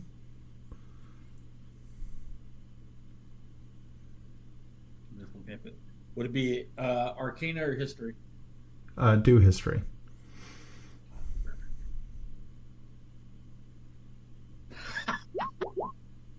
Yeah. Okay. What do you mean there was a guy named Vecna? That Vecna dude's a bitch. How do you spell it? It's like Vecna, like Vecna. Bitch. Nice. No. It's spelled Pundass. Let's get it. Well, Raven, would there be any way that you could get us, if not to the village, anywhere closer to Sterich? How about Estevan? Is there any way we could contact Melda and see where she is and have her marry whatever and retrieve the stone? Yeah, the last time you saw Melda was at the wedding. She was sitting in the crowd. She's probably wondering where I'm at. Was she I hot? got red out on her. Was she? Okay, I think at this point, the next step is to get this item that Melda has, or Grenna has, secured. I think we should probably take it to Pelor, so it's in a different temple. I could talk to my father at the temple of Heironious and see if he can make that happen, or we could just go there ourselves. Either way, but I think we need definitely the idea to keep them separated is definitely a good idea. I would admit Pelor. I'm just taking straight to Heironious. I mean, you've got a direct tie to Heironious. That's somebody you trust. We're not taking it outside of the family at that juncture. I agree with Heironious. Kiffi? They already have like the Toby bits. So if we're trying to separate things, if we're trying to separate, yeah. But you know, I I would have mean, put the. look, Pelor is an enemy of the undead, so it just seems like a natural thing to do. And Pelor, you know, the shining one is a friend of the Arch Paladin. You know, they're very close.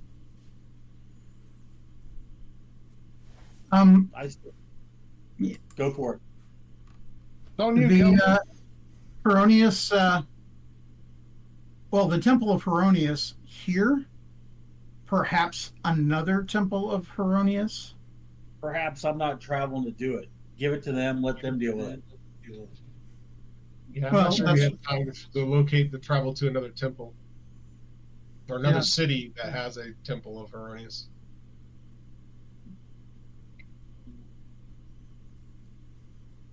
And I'm sure Okay. each temple will have their own different types of wards.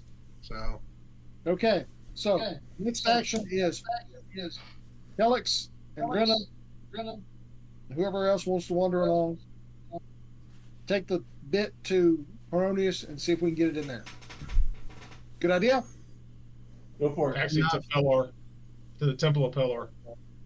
Well, you got to go Heironious first to get your introduction to Pelor. Yeah, I get that, but in the end result, it's going to Pelor. Okay. Needle Groovy Cool. I'm tagging along. Okay. So you all stand up and bid a good day to Raven, who wishes you the best of luck. Did you ever answer that question What was the about question? getting us closer to their interest? Unfortunately, she does not have the ability to do that. Now, you could talk to Antero, who is the the master wizard in Pellak, you know, in the service of the Margrave. He does have the ability to send you to different places that might get you closer. And where are we thinking about going after this? I vote Esteban because that's where I told Toby we're going.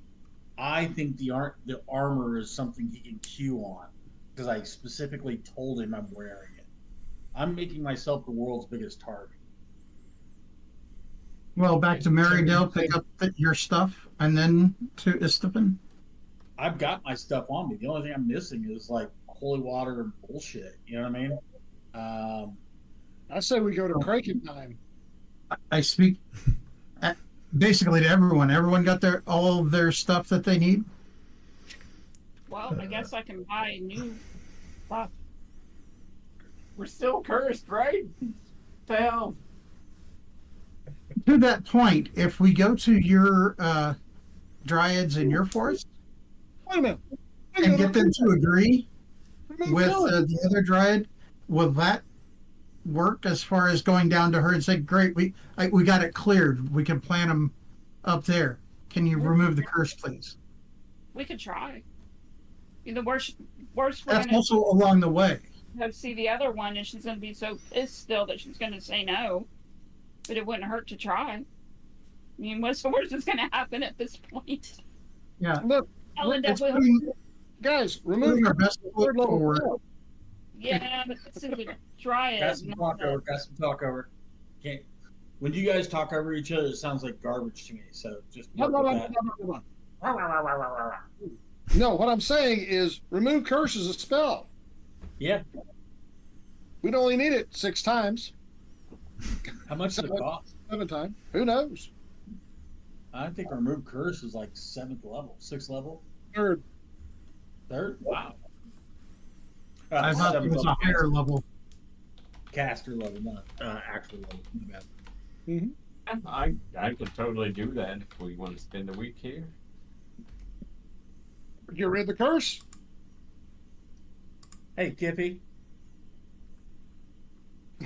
I love you.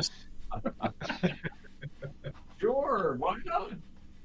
All right. So after the temple, where are we going next? A bar. We need to find a place to hang out. So Kiffi can remove curses on us. Well, to the church. Can you do that on yourself, Kiffi? Assume so, yes. That's a personal There's question. nothing in the spell description that says you can. So, I have 3 third-level spell slots. We could get us all clean in a couple of days. Do we halt up Is this like a into one 7-step space? program or something? Talk over. Real quick, where is currently the necklace from Toby, Brian? From Cheddar. Well, you left it in the mayor's house. Thank you. Got it. God damn it. Can we do this remove cursed while traveling? It says that the remove curse spell, out of character, the remove curse spell will only break a creature's attunement to a cursed item. We don't know if there is an item. Great. Yeah, Princess of the Fame kind of ups the ante on that. I would Yes. Okay, so you all head into Pellak, seeking the Temple of Heironious, and once again, finding Father Velho, who is just finishing up with services, and he sees you approach.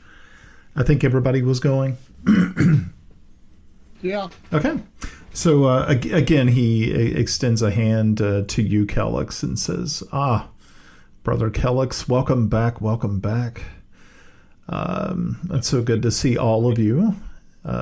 You've been away for a little bit. Indeed, Father. And again, we need to speak to you in private. I am sure. Come on in. And so he brings you in and takes you back to his office, and y'all are, some acolytes bring in some extra chairs, and he says, "So, what is it that troubles you?" Father, I'm afraid we have another favor to ask. Another item that needs to be closely or secreted away and closely hidden, or very secretly hidden, essentially. I don't know if we want to go into details, guys. Do we want to tell him what it is, or just kind of... We don't have a choice. Fewer What level Yeah, priest yeah. would he be above you? I mean, we got to trust him. Okay. We have an item of great evil we need to entrust to your care, ensuring that no one ever touches it or looks upon it. It is apparently called a Tear of Vecna. As soon as you say that name, he immediately rocks back in his chair and looks at you he says, "How did you find this tear?" And we look at Grenna. And so all eyes switch to the Gnome Ranger, who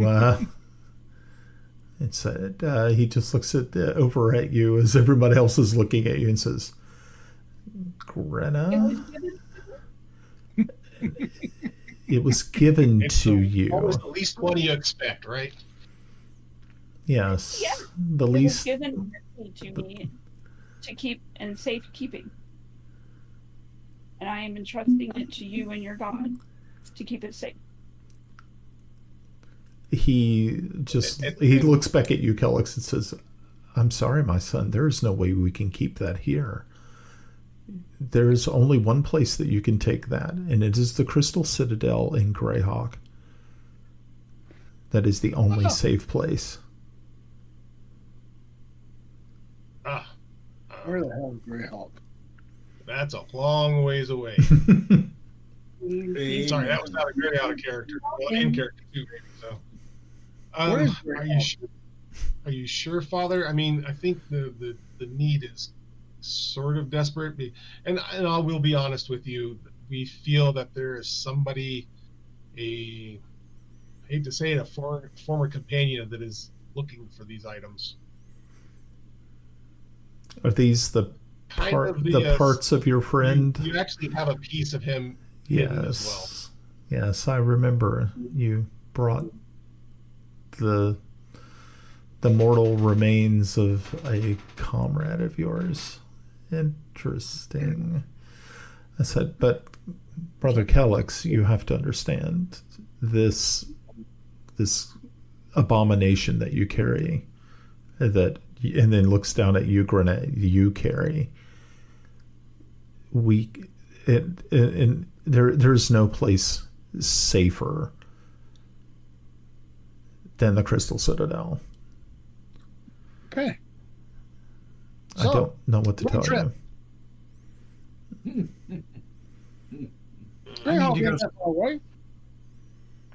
I need to go see Lady Ilya. So we just go through Valuna and the Kingdom of Fergandi briefly. The gnarly forest. The gnarly forest, yep. Okay. Forgot about the gnarly forest. Perhaps can we get some maybe flying mounts to get this item of utmost importance to the Citadel as immediately as possible? How the hell are you going to ride a flying mount? Tied onto it like a sack? I'm a human. And? These guys might be, but I just fit in a bag on your back. I need to go to see Lady Ilya. Okay. Well, why don't you go see Lady Ilya? Thank you, Father, for your help. Yeah, I'm sorry I could not be of any more. Said I am very, very sorry. So good. Thank you for at least seeing us, Father. We of course do appreciate it. Said of course you are always welcome, all of you, here into these sacred halls. Said he looks once again at you, Grenna, and says, "Please be very, very careful, little one. You may have just a glimpse of the towers that stone has. Whatever you do, don't touch it." Yeah, I figured that out the hard way. Don't worry. I'm touching it again. So, okay, so you all get up and you move on back through the sanctuary and back out onto the... Actually, Brian, yes? I'm going to tell the group saying, you all go ahead, I'll catch up to you in a little bit. Okay.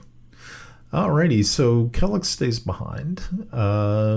Timble breaks away briefly to make his way to Castle Oversight to talk with Lady Ilya. What is everyone else doing? Well, I'm going to go to the palace and talk to Eduardo or whatever his name was. Antero. Yep. Okay. So cool. Alrighty. So yeah, you could actually just follow Timble up because he's heading pretty much to the same place. But while you're heading up to the Mage's Tower, he's heading into the actual throne room area. So, Kelex. Mm-hmm. And clue him in on all this shit. Tomas is going to seek out Sir John Morris if he's available within the city, or somebody from the border company to ask for a contingent to be sent to Marydale for protection. Okay. Sir John Morris is not in town. He's actually at the front. Finding spare troops to send to Marydale is going to be a pretty tall order. So yeah, you unfortunately are going to be out of luck in that regard. Sparing someone, especially, they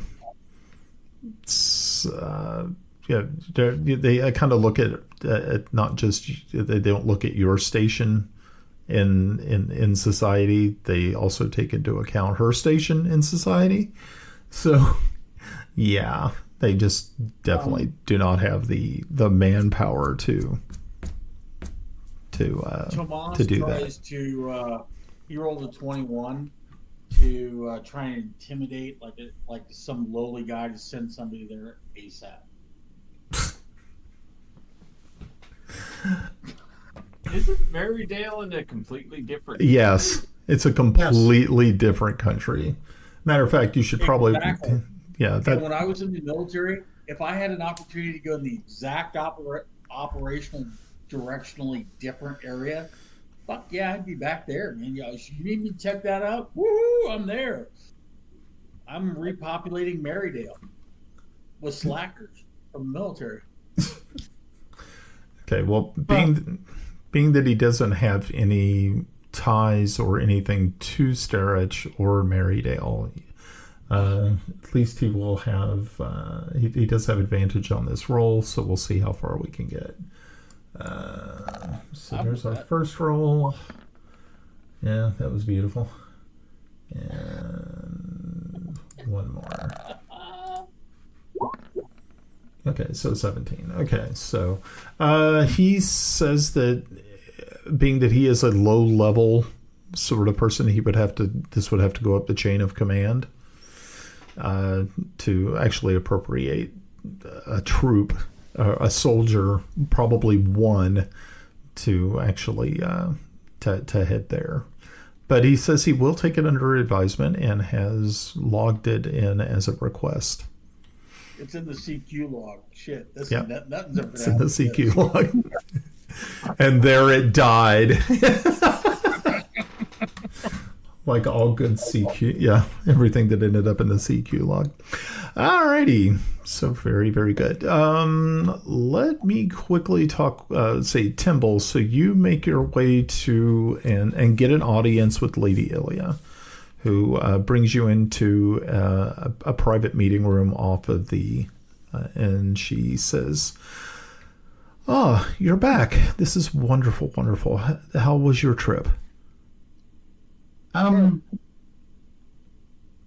Well, not so great. We actually ran into trouble traveling down through the marsh, the Rushmores. Then we ran into trouble in, a small little town, Marydale. A scourge of vampires had to be dealt with. We have not made it to Istvan. Ah, I see. And I'll explain concerns with Toby, but I will not touch upon the tier. Okay. I will talk about Toby and that there was a necklace that allowed the vampires to communicate to Toby. I'll lay all of that out. And then, is it possible that Antaro could, get us closer to Starich and Istvan? But rather, would it be possible for him to get us closer to the Crystal Palace in Greyhawk? She says, as far as Antero goes, you'll have to talk with him. I'm not sure exactly what powers he holds when it comes to transportation. I know that most likely he would easily be able to get back and forth to the Crystal Citadel, being that is the seat of all arcane knowledge. So most likely that will definitely be a possibility. She says, I am a little bit upset that you did not get a chance to talk to my cousin, but I do understand the situation that you were faced with, yes, and am we willing. Ran into roadblocks, and forgive me for that. I do. Okay. Do indeed plan on going to Istvan. It's just so much has happened traveling there that order of precedence, I guess, for the party was such that we got caught up into things. And so am I to believe that you were successful in your fight? We did take care of the scourge, yes. Our I'm very concerned about Toby. Yes. If he's gained such power so quickly, I fear that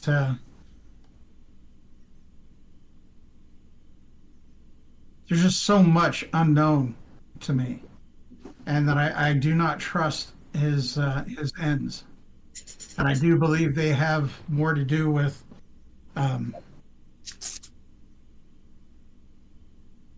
killing everyone. You know how those liches get. They just want to enslave and control everything. Yes. And I believe that's his desire. Okay. It says, well, yes, talk with Antero and see if there's any way that he can get you closer to your goal. I think it is quite advantageous for us that you had stopped in Marydale and defeated the Scourge, because this looks very favorable upon the people of Bissell, that we have heroes under our banner that are willing to put themselves in harm's way for even the smallest of folk in Sterich. I think this is good. You've done well. And she says, I am trying. Yes, you're. This is actually good. She gives you a very warm smile, and she says, Timble, if there is a way that you're able to get this message to my cousin within a fortnight, I will be extremely pleased. I will see what I can do. Good. She says, is there anything else? Nothing that I can think of. I'm off to see Antero, I guess. With your leave. Okay. So you go ahead and leave. Yarn, you had actually already made your way up to the to the mage's tower and had been sitting there chatting with Antero for some time. If you remember, Antero's kind of a little... He's not all there all the time. Sometimes he has flashes of absolute clarity, but a lot of times he is like way out on like totally different. So you're just trying to, you keep the conversation going. He is very interested in what you're saying. What are you actually telling him? Or are you just really getting to the meat of the visit? No, I told him about our fight with the vampires, and all the hydras and the explosions in the swamp, and swamp gas can be your friend and very useful, except for the boatmen that were with us that ended up in the boom. Yeah. And eventually working my way around to, but we need. I have 6 people that need to get to Greyhawk. And it would be to our advantage if we could utilize your services to transport us there. He, as soon as you mention Greyhawk, he says, "Oh, that's so fortuitous for you. I'm actually going to Greyhawk tomorrow, and you can come with." Oh, excellent! How nice! That would be wonderful. Yes. It'd be so much. The dog. Don't forget the dog. 7. Okay, 6 and a dog. That's fine. That's fine. He says, "Oh, yes. So you just want to? How long are you staying in Greyhawk?" Not long. Long enough to drop off an item drop off an item, ensure that it's going to be taken care of, and then we would be easily ready to come back at that point. Excellent. I actually am going there to talk about some findings I had recently discovered in my research, and I'm supposed to present them, and There's also might I ask the subject of your research? I said, well, I have been able to be able to actually cure certain diseases that are of a sort of planar nature. There have been people who have dabbled in the darker arts who came in contact with beings from the nine hells, the abyss, and place, and have came back with these just horrendous diseases that had overtaken their body and their minds. And there's an excellent sandwich shop right outside the Crystal Citadel that I want to make sure to visit, and maybe you and I could have some lunch there. Absolutely. Sounds perfect to me.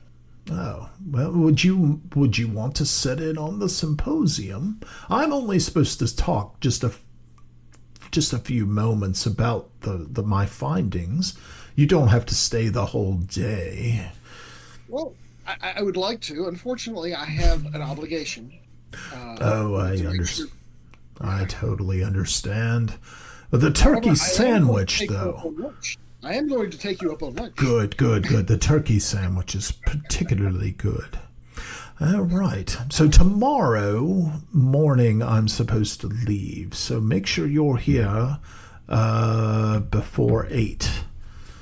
We will be here. I have to be there to talk at 9, and I like to have a little bit of time to compose myself before I go before all these ruffled shirts who are my contemporaries.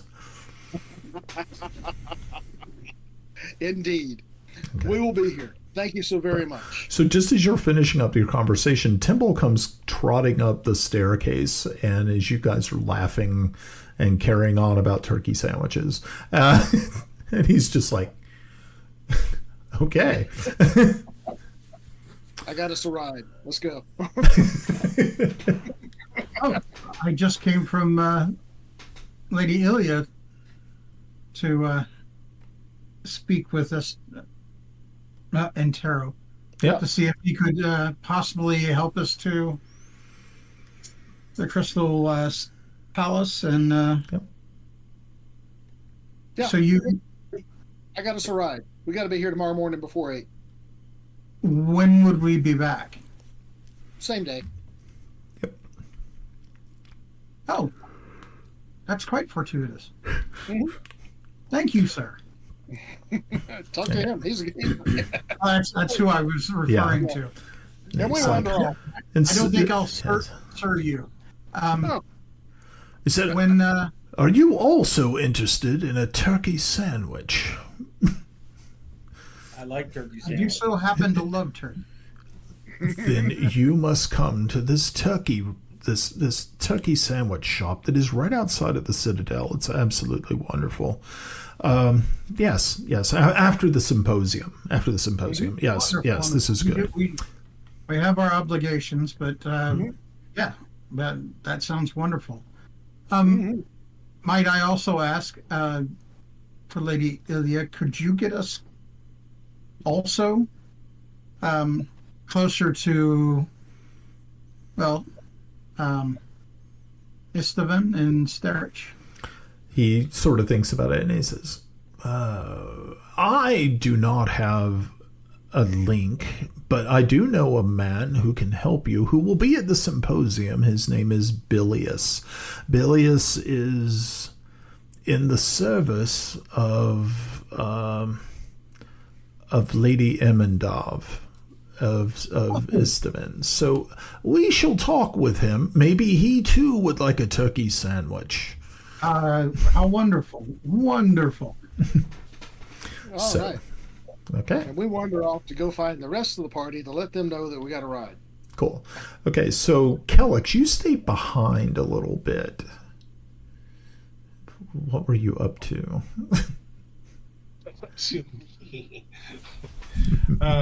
Father, again, thank you for, at least telling us our next step and showing, where we need to go next. I do have a another favor to ask. I need to get a message sent, and I understand that the clergy and the other practitioners of, of the divine and arcane magic have a means of sending messages quickly. Yes, of course. I'm looking to send a message to can't think of her last name now. Melda Emberheart and Marydale. He is like, oh, okay, yes. I think I could. Left. Yes. Go ahead. Sorry. I believe you. Go ahead, she was in your presence the last time you were here, if I remember yes. right. Yes, lovely woman, elven woman. Yes, sure. What message do you need to send to her? Well, we were kind of unexpectedly brought here. She probably is unaware of our current whereabouts, and I just want to let her kind of know where we're at, where we're going next. And I think we need to. I also want to tell her there's an item that I had once, and now it was in Tomas's possession, that may need securing. Okay. And also, I'll tell you what, I kind of drafted up a sort of a message here, because I think it's only so many words. Is that right, Brian? I believe so. Yeah, it's not. It's not like you can send a small novel or anything. No. Let's see. I'll pull up here. 25 words or less. Okay. Okay. So, unexpected travel, Pellak. Tomas necklace in Marydale. Tied to Toby. Keep safe item, village, yourself. Going Greyhawk City. Hide another item. Toby looking. Love you. Okay. I think that's 25. Okay. Yeah, that is fine. Okay. Let me just. And is Tomas able to send a message as well? Are you with me, Tomas?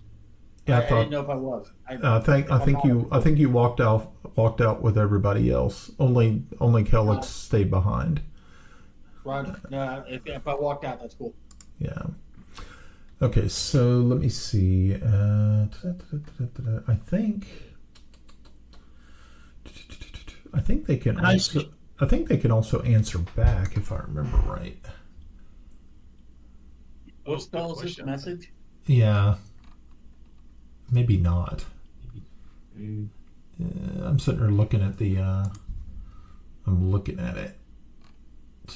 Just here's a message in mine. Recognizes. Yeah, I think that's it. Yeah, it's just Oh yeah, one you way. can answer back immediately. Yeah. Oh, okay, cool. That's cool. All right. Okay, so she immediately answers back, and she says, "I'll be safe. I will keep an eye on the village. Awaiting your return. Good luck. Love, Melda." Sweet. Okay, cool. So she is, at least she knows where you're at. You just didn't damn, these people bounced. You ghosted me. Well, I think the one reason I didn't want the necklace to be kind of just left unsecured, and then also we had talked about about going to that one city up north of Pellak, or not Pellak, Marydale. So Yeah. Didn't want her to go wandering off in the thinking they were there. Okay. And I think, guys, this is probably a good place to stop for the evening, being it's 9:55. Yep. Tomas also recognizing this sending messages, he's actually going to invest in a third level sending spell as well. Okay. Or he can find a way to send it. And this is the message he's sending to his mother. Okay. Let's see. And I'm pasting it in the Princess Celene chat. If anybody wants to figure it out. Figure it out. It's in code. It is 100% a code. It's